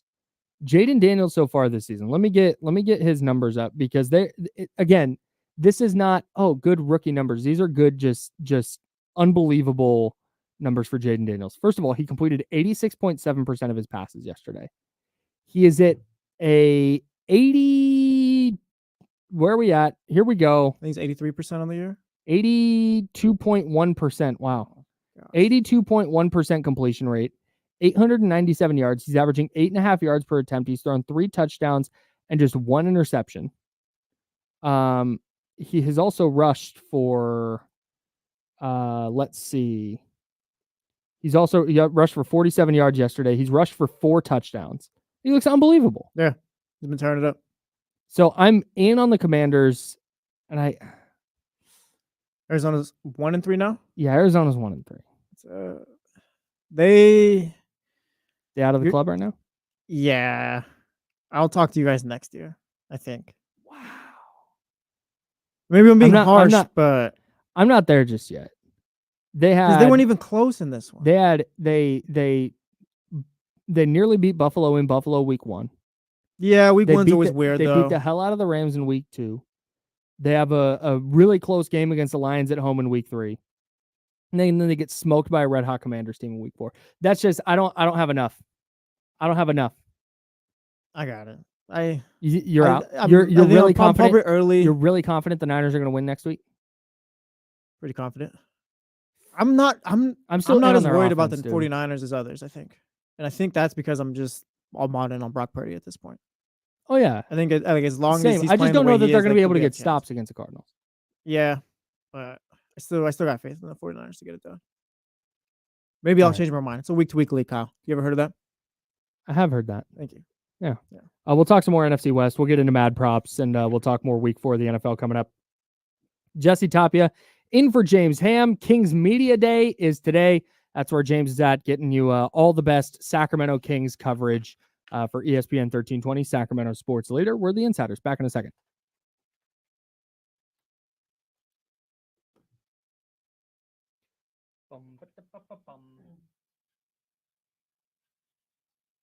Dad, you can call me by my nickname in the chat. It kills me when you call me by Jesse. You feel like you're in trouble? Well, it's just nobody in my family calls me Jesse unless it's like some nickname tied to it or something else. Like, honestly, you guys are the only ones who call me Jesse, really. Are we allowed to call you your nickname, or is that a family thing? You got to earn the one that my dad calls me.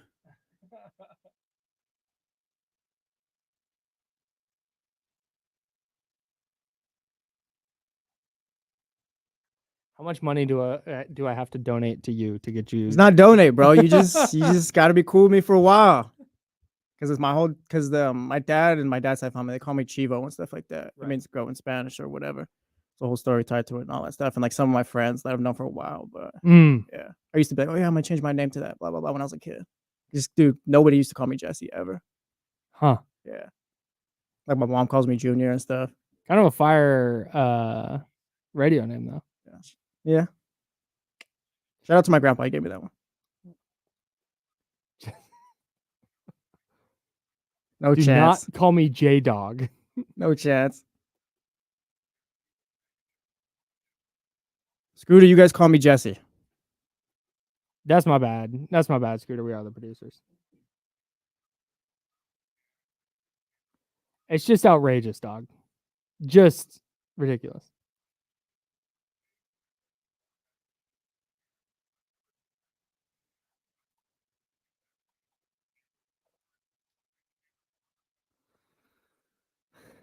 Damn, Buffalo got that ass whooped last night. That was crazy. Yeah. They had no chance at all. Shout out Derrick Henry, too. Might have won me my fantasy matchup, unless Noah Fant goes off today. Oh my God, this break was so long. Still got 4 minutes. 4 minutes? Yeah. Ooh, we must be making money. Hell yeah. Let's go. Somebody is, not me. Aldrin, I'm not. I thought that was next week, and I got a wedding to go to on Saturday.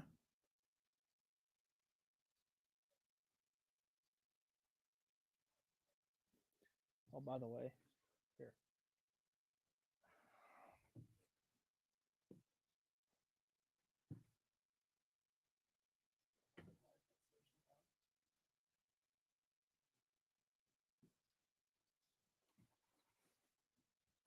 Germs are crazy, bro.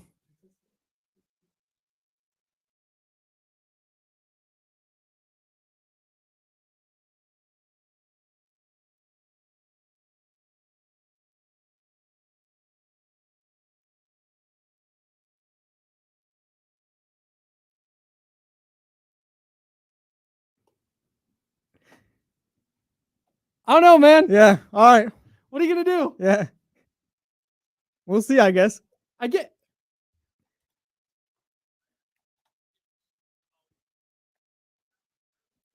Hey, I don't know who this is for, but I love going to weddings. I think that's for me because I said I was going to a wedding this weekend instead of Cal versus Miami. I like going to weddings if like it's people I'm close to and stuff. If it's like people I'm not, it's like friend of a friend or I like, don't give a fuck. Really? I love a wedding. I'm so in. Weddings are cool. Well, They're have a funner couple- now. Have a couple drinks, get some dancing going. You give me an excuse to dance, like I'm in there. You're a big vibes guy though, so I'm sure you're having a good Love time wherever. Oh my God. And being a vibe, I also I'm not going to go be the idiot who's just like out on the dance floor by himself at a wedding that's clearly not the vibe people are going for. But if it's like, yeah, it's dancing time, I'm tapping in. I don't need to know anybody there. See, I'm you're getting after it. braver than I. I'm getting after it. Might grab wine bottles, start passing them around the dance floor. I'm known to do that. It's fire. Um, I'm sure at your wedding at the time of your life then, huh? boy, did I. Steven, I got to catch the second episode. I didn't watch it yesterday. Oh, is it good? The first episode was good, yeah.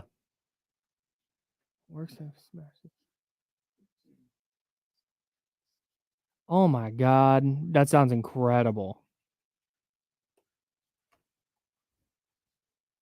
Shout out John Bull. Some of us got to hold that wall up. I love that. Just get a little bit of this going. If it's your jam. Wait, where's it? Yeah, no, definitely reception part. Yeah. But if it's people I know, I'm crying at your wedding. Like 1000%. Oh, Like, shout out I'll to shed a tear. shout out to the people like, yeah, let's do the little I do stuff 5-10 minutes. Let's get out of here and go party. Shout out to you guys. Yeah, I think that was a big thing for us is our ceremony, because we're not super religious or anything. Our ceremony was like 10 minutes. That sounds fire. It's efficient, Then get bro. out. Yep.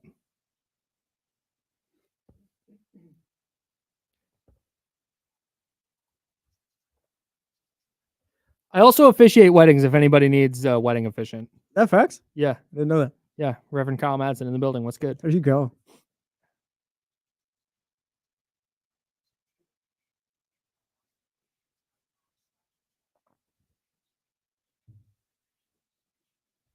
Just don't hit me if you're trying to have a serious ass ceremony, because I'm telling jokes.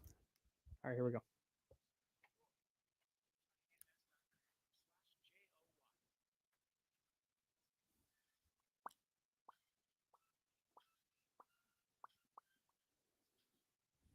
Now, back to the Insiders, brought to you by Jiffy Lube on ESPN 1320. Jesse Tapia there, Kyle Madsen here. We're hanging out with you till noon, then we'll hand it off to D'Lo and Casey. The handoff coming up in about 12 minutes. One of D'Lo or Casey will be in today. I never know. It'll be Damian, I think. You sure? Yeah, Okay. it's a guess. I have no idea. Sometimes Damian goes over and sits at the chair right outside the window. The thing about And I think ESPN that's 1320 is that someone's going to show up. We don't know who Someone's someone's going to pulling be up. here. Yes, we're always going to be on the air. Someone will be here. Yeah, that's it. I don't need to know, frankly. Exactly. Doesn't change how I'm going to approach the conversation. Yes. Don't worry about it. Someone will be here. That's it. ESPN 1320. Don't worry about it. Yeah. Someone will be here. You're talking about week 4 of the NFL. Wraps up tonight with Monday Night Football. Big time Dolphins versus Titans matchup. Is it? Everyone's hey, don't do that. I'm trying to do a promo here. Okay, go ahead. No, you just stomped all over it. No, go ahead. No, Sorry, just sorry, go sorry. watch Seahawks Lions, whatever. I'm going to. Yeah, I might. You don't have a rundown. No, it's right here. It's all good. Did you read what I wrote on my bullet point underneath the Titans at Dolphins game? The rundown is the thing we use to put together. Oh, the wait, show. where's the Titans? It's like a layout. I just got the back right here. Yeah, there it Other is. page. Yeah, go ahead and read for the people. Oh, I'm so sorry, but I'm not so excited to watch this game. I get it. I'm so not excited. I'm so not and excited I'm so to watch excited this. to not To watch not this watch game. it. Excuse me. I'm going to actively yes, I'm so glad I'm not watching that. I get it. Honestly, with the Dolphins, unless you're me or Polo L in the chat, shout out right here. Like he said, 93,000 people will be packed in the stadium for Dolphins Titans. That's a WWE thing. Just believe it, all right? Okay. But like I said, me and Polo will watch the Dolphins for you guys. Thank you guys you. don't need to check in with them till Tua's back, if he comes back this year. Yeah. They should be out of sight, out of mind, I think. I think that's kind of what I'm people doing. not watching. Although I'm really interested to see what Mike McDaniel does with Snoop Huntley. Yeah, I was under excited to see what he did with Skylar Thompson. Were you though? Yes, bro. I don't What? know. No, that's no. Stop. Because we were all holding Tyler on to the Huntley's a Buffalo Pro playoff Bowler. game 2 years ago. Tyler Huntley's a Pro Bowler the same way Mac Jones is a Pro Bowler. Don't make me do this to my quarterback today, bro. I'm trying to be all optimistic going. No, we're into it. gassing him up. Come on. Yes. Come on. Hey, he's playing for his hometown team today on Monday Night Football. We're gonna get some read option in there. Yeah, we're very excited. I think Mike McDaniel kind of compared him to RG3 loosely at some point. Oh yeah, dude. So- The Dolphins are gonna do some. You know what? Hey, that's well done by you. I'm back in on this. There we game. go. I'm back in on this game. I'm There we dialed. go. I think the Dolphins are gonna do some weird stuff on offense, but frankly, I kind of forget the Titans exist sometimes. They have the worst quarterback in the league, I think. No, Will Levis is really bad. no. Who are we talking about then at that point? The worst quarterback. In And the we're not league. talking about we're talking about starting quarterbacks. Skylar Thompson does not count. Otherwise, he can be in that mix. Okay, so Bryce Young doesn't count then. No. Andy Dalton's in there now. Okay, And honestly, like Will Levis was just as bad as Bryce. man. Anthony Richardson count? I'll take Anthony Richardson over Will Levis. Well, I think I would Anthony too. There's more rushing there's upside. potential. Yeah, There's yeah, yeah. upside there. Man, Give me Jacoby Brissett over Justin Will Fields Levis. even looks better this year. Yes, give me Justin Fields. Give you Jacoby Brissett. Stop. Bro, it's bad when your coach is after the post game. Yeah, he's an adult. Okay, he knows what's right and what's wrong. If you swap Jacoby Brissett, Talking about Will Levis, like You he watch- spilled some milk or was writing crayon on the wall. Like, come on, dude, he's done.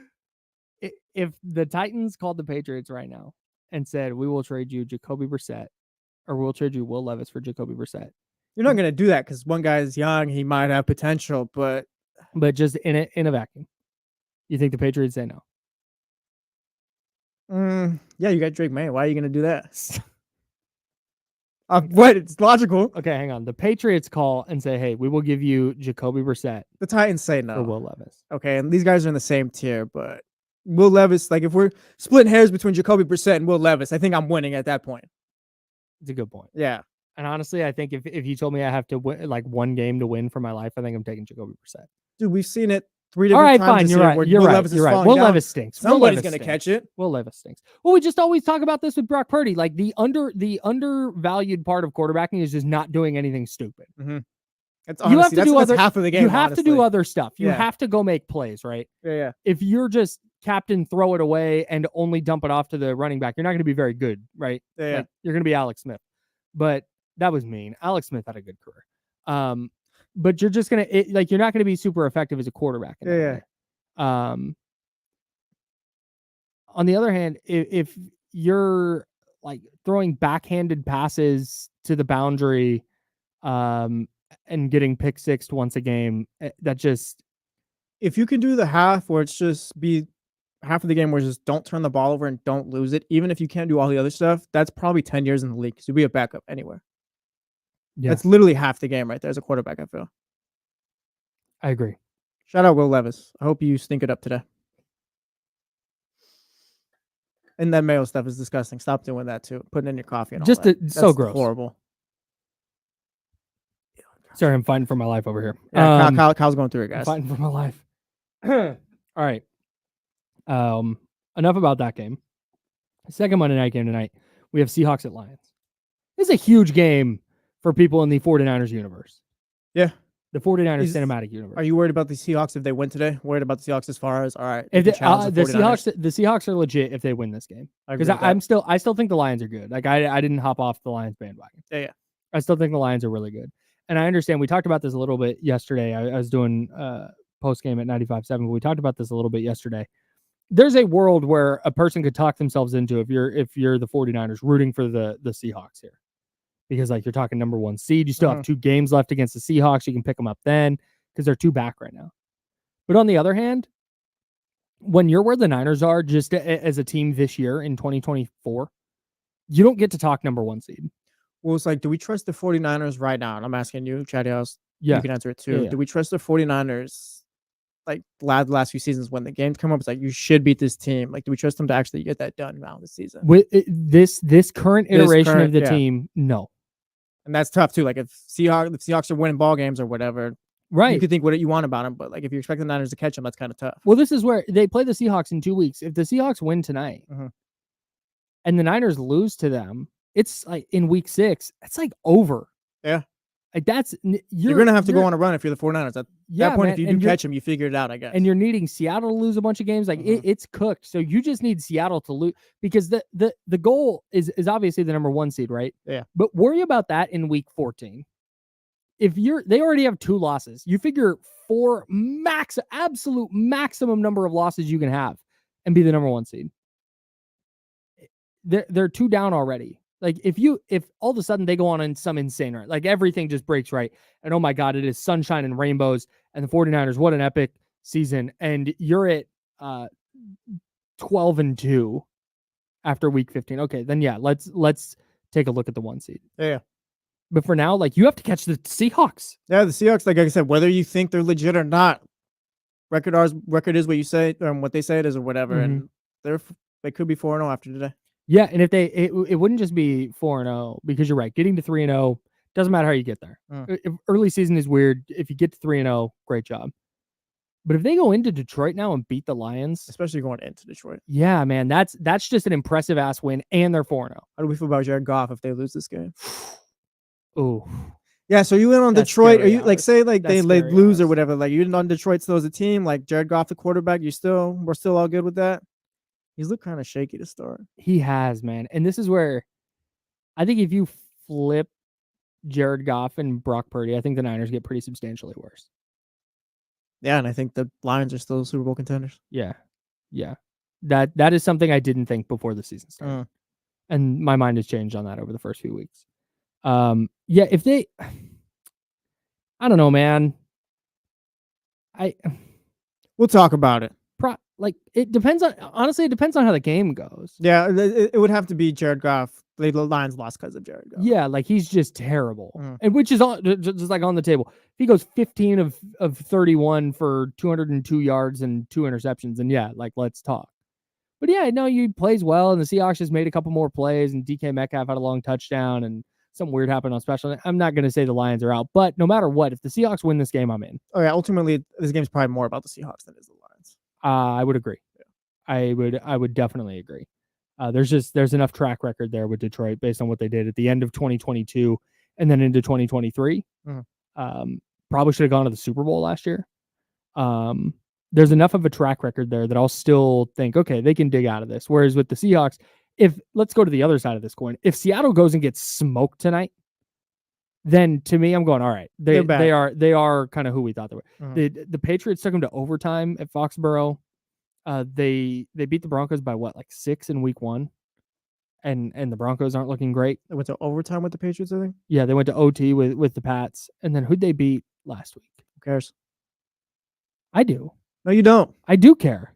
No, it doesn't matter, bro. Just leave it. Wow. No, Just I'm leave not. it alone, No, bro. No, doesn't matter. No, It doesn't no, matter if no, they beat Skylar no. Thompson or whoever. It doesn't Oh, matter. that's right. Oh, It doesn't no. matter. Who Oh, cares? no. Yeah, I'm so thanks. sorry. Thanks, I'm so Kyle. sorry. Thank you. Thanks. I'm so sorry. Dolphins Titans tonight. I'm fine. I forgot. I'm so sorry. I'm fine. I was like, why is he like? What's the? No, yeah, no, I was not being a jerk. They beat the Dolphins 24-3. They did. It was bad. Yeah, man. We're gonna learn a lot about the Seahawks here. They're at Detroit, then they're home against the Giants. So you figure and this is why the Niners need them to lose, because you figure best case scenario here for the Niners is going into that game against Seattle. They're 3-2. That's best case scenario. Mhm. If the Seahawks beat the Lions, they have the Giants at home next week. The Giants aren't nothing to write home about. That's a W for the Seahawks. Yeah. Which means you could now be 2 games back going into that Thursday night game, and the Seahawks are sitting at 5-0. You imagine the 49ers going up against the 5-0 Seattle Seahawks. I mean, God, I That's would in feel Santa like Clara, Seattle. that's in Seattle. Those are always tough. Oh, wait, no, I'm sorry. Yeah, no, in Seattle. That's right. It's yeah. They've had to go to Seattle on Thursday night 3 years in a row. Mhm. Very odd. Those games are always fun too. Yeah, but I mean, I figure you take that just going up the coast a little bit than Yeah. flying across country or anything crazy like that. But yeah, so that's why the Niners need the Seahawks to lose tonight. Forget the number 1 seed for a minute. You need to you need to win the division to secure a playoff spot and secure a home playoff game. Say what you want, believe like whatever kind of quarterback Geno Smith is, like he can play ball. Like the Seahawks are no slouches. Geno's a good player. Even if say they lose to Detroit or whatever, and it's like, oh yeah, they are who we thought. It's going to be a wild card team around there at least, where they're winning ball games. Yeah, they're not gonna start 3-0 and then finish 6-11. No, they're gonna be in the mix this year. It's 23-20 in OT, by the way, against the Patriots, not 26. 26-20 was the Broncos score the week before. But yeah, so it to me, if you're a 49er fan, you're rooting hard for the Lions tonight. Yeah. They need kind of what it is at this knock point. down a peg. Yeah, for sure. All right. Hey, you want to do Mad Props? Sure. All right, let's get to Mad Props. It's time for Mad Props. 2 games, 2 props. Which number will be higher? That's for Kyle and James to decide. Jesse. Here's Mad Props. And so we've looped Jesse in on Mad Props this year because it's more fun with a third person. Couldn't do it. James is out at Media Day for the Kings today, so he could not be here for Mad Props, and that's tough for him because he had a really good week. The first prop, if you're unfamiliar with the bit, we take 2 props from different games. I make them up. I just kind of mix and match stats, and we pick which number is going to be higher. We had Jawan Jennings targets or Zamir White rushing attempts. We all went Zamir White rushing attempts, and that was the right call. 17 rushing attempts for Zamir White. 6 targets, though, for Jawan Jennings, who still led the 49ers in targets. Shout out Jawan Jennings. Shout out to Jawan Jennings, He's man. kind of playing himself up a little bit this year. Yeah, I think he's going to just... He's not just a third wide receiver. I feel like you kind of involve him a bit. Not crazy, but like Yeah, Jawan's a guy. It feels like they're not going to start going 3 wide receiver sets and stuff. They just don't do a lot of that. And Kyle Shanahan has said, like, no, that's not the scheme. That's not what we're going to do. But I think you're going to see him get some snaps from Brandon Ayuk. I think you're going to see him get some from Deebo Samuel. Yep. You just have to integrate him more into the offense. Number 2, we had the 49ers total score or Gardner Minshew passing attempts. You and I went Gardner Minshew. James went Niners total score, 30-24 the final there. We both took it out. It's tough. That's tough. But it's good news for the Raiders. They got their ground game going. And the Niners, you take 30 points any week of the season. Exactly. Number 3, the 49ers sacks or Raiders turnovers. We all went Niners sacks, and that was the right move. They had 6 sacks of Jacoby Brissett yesterday. Just one. It's a pause by Damian's Damian Barling here. right there. Yeah, like I said, ESPN 1320, someone's going to show up. Someone's going to be here. I should have done this first because we can't. Moral of the story. Jordan Mason receiving yards or Robert Spillane tackles, 37-12 the final there. James took Spillane. You and I went with Jordan Mason. Brandon Ayuk receiving yards or Browns Raiders total points. I went total points. You tried to talk me out of it. I stuck with it. Talking me out of it would have been the right thing to do. 48-36 Brandon Ayuk receiving yards versus Browns Raiders total points. And then Patriots third down percentage or Raiders total rushing yards. We're getting weird. 152 rushing yards for the Raiders. Really good day on the ground for them. Niners held the Patriots to 31% on third downs. Part of a really good defensive day for the 49ers. James goes 5-1 on the week. Whatever. He is 13-8-3 for the season. You went 4-2, 7-4-1 for the season. I'm Well, how about 3-3 this week, 12-9-3 for the season. And now that is Mad Props. We'll have another one for you on Friday. Let's get to the handoff of Damian Mad Darling. Props. That's a great name. Isn't that sick? I love that. Yeah, thanks, man. We have a great. You have time with money. that bit. Sponsor that. Yeah, that's a great segment to sponsor. I'm just It you would get, be. you get a couple. Yeah. Imagine that. You get a bunch of mentions during the week. We I don't got know. standings now. I got standings. records. I have a spreadsheet. No, it's good. Yeah, Thanks, we have man. a pocket watching league championship belt, and yeah, no one listens to us, or at least no one out there listens. That to us. feels But like we try. That feels like it's primed for like a bank. Is that? Am I crazy? No, Yeah. Yeah, A little bit. A little bit. No. Anyways, hi Kyle. Good. Hi, What's up, hi, Jesse? Dave. What's up, Dan? What's up, man? Good win for the Niners yesterday. Yeah, there's no such thing as a bad win. Nah. There's not. They won. What could you pick apart from this one then? I felt like they needed to get in the end zone more often, offensively. So- they continue, and this is why this wasn't a one-off thing. Like the inability to get in the end zone is starting to become a problem. No, I got you. I was a little concerned the first two drives ending in. Yeah. I was a little worried about that. And then, Fred Warner kind of bust the game open a little bit, but those are things you correct, right? Like you get an opportunity to, correct things after a victory. Like if they had beaten the Rams last week, you probably wouldn't have felt super great about it if the game kind of went along the same way. They score 14 points in a dominant first quarter, and then everything kind of fizzles apart there. You'd feel the same way. But it's easier to digest those types of things. It's easier to come up with, hey, we've got to do this. Hey, we've got to do this after you get a win. Sure. So yeah, they're having some struggles getting to the end zone for sure. But again, it's a 17 game season and they got to win. That's all that matters. Yeah. I feel like it's just I went in going, they need to blow this team out. They can't win 20-15 like the Cowboys did against the Giants, right? So no, I disagree. They can. You can do that, but like I'm also not. I'm not going to react either way to this because I was so goddamn annoyed last week when everybody was singing the praises of that jackass in New York and talking about how great the Jets are because they just beat the New England Patriots. They beat arguably the worst team in the entire league. Yeah. And then what did they do? They lost followed it up with an inability to get in the end zone. All of a sudden, when you don't have a free line to the quarterback anymore, football gets a little harder. So I'm not going to overpraise the San Francisco 49ers for beating the New England Patriots because I would refuse to overpraise what the New York Jets did last week. Yeah.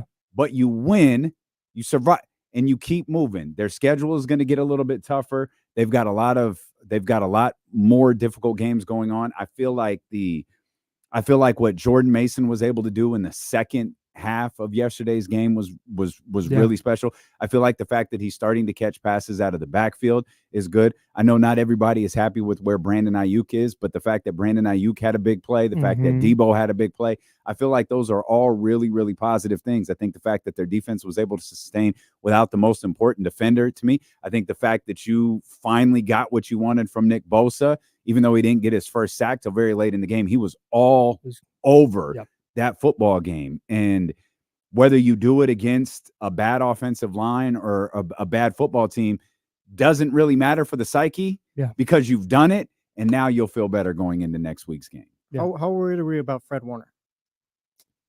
The fact that he had his helmet on and was like standing on the sidelines and like looked agitated, they wouldn't let him play, has me feeling pretty good. And they had him on social media after the game and he's running off the field. I'm not that felt, here's exactly how that felt to me. That felt like he went, hey, I want to play. And they went, well, we got the ball first here. Let's see how it goes. Yep. They fumble. They don't even have a chance to go on a drive. And they score. And the Niners immediately come back and go back up 17. Yeah. And that was like, hey, you know what? Hey, we don't need you, big fella. Let's like, I know you want to play. You already had a stat line. Like you had a game stat line in the first half. Yes. Let's start thinking about next week. That's exactly what I think. So I'm not defensive player of the year front runner. Oh, he might be my favorite player in the league right now. He's really, really close and he to looks it. dope. He looks so sick in a football uniform. CJ Jaden, and Fred Warner. Those are D'Lo's favorite player power rankings right there. They're all tied for 1. Lamar Jackson bumped out of the list. They're wow. bumped down. Yeah, Oh. your boy. That's like he's your top tier. Yeah, that's my guy right there. Lamar can be 2. The rest of those guys are tied for 1. We gotta go here, but I gotta tell you, every time Lamar Jackson fumbles now, a little pice of me dies. Oh, I know. Me too. I I come in later every time Lamar fumbles once because I don't want to. At least they're winning because I don't want to deal with some of our dear friends at the Odyssey. You lost a little piece every time Jalen Hurts fumbled. You'd be dead already. Wow, Shout out Jalen Hurts. that felt Dang. personal. That felt really personal. Hey, can't wait to watch Tyler Huntley tonight against Will Levis. Shout out. D'Lo and Casey coming up next. NFL Kings Media Day. Yeah, I Missing really don't anything? know, to be honest Carl with Anthony you. Towns trade. I'm on about 3 hours sleep, dude. Hell This yeah. vibes This is for the next 4 gonna be hours. so sick. Can't wait for D'Lo and Casey. It's coming up next. Jesse Tapia filling in for James Ham today. Appreciate you, Jesse. James out at Kings Media Day. We'll talk about that tomorrow. Back at 10 a.m. Tomorrow. Until then, drink water, be nice, people. Bye. See you, Chatty.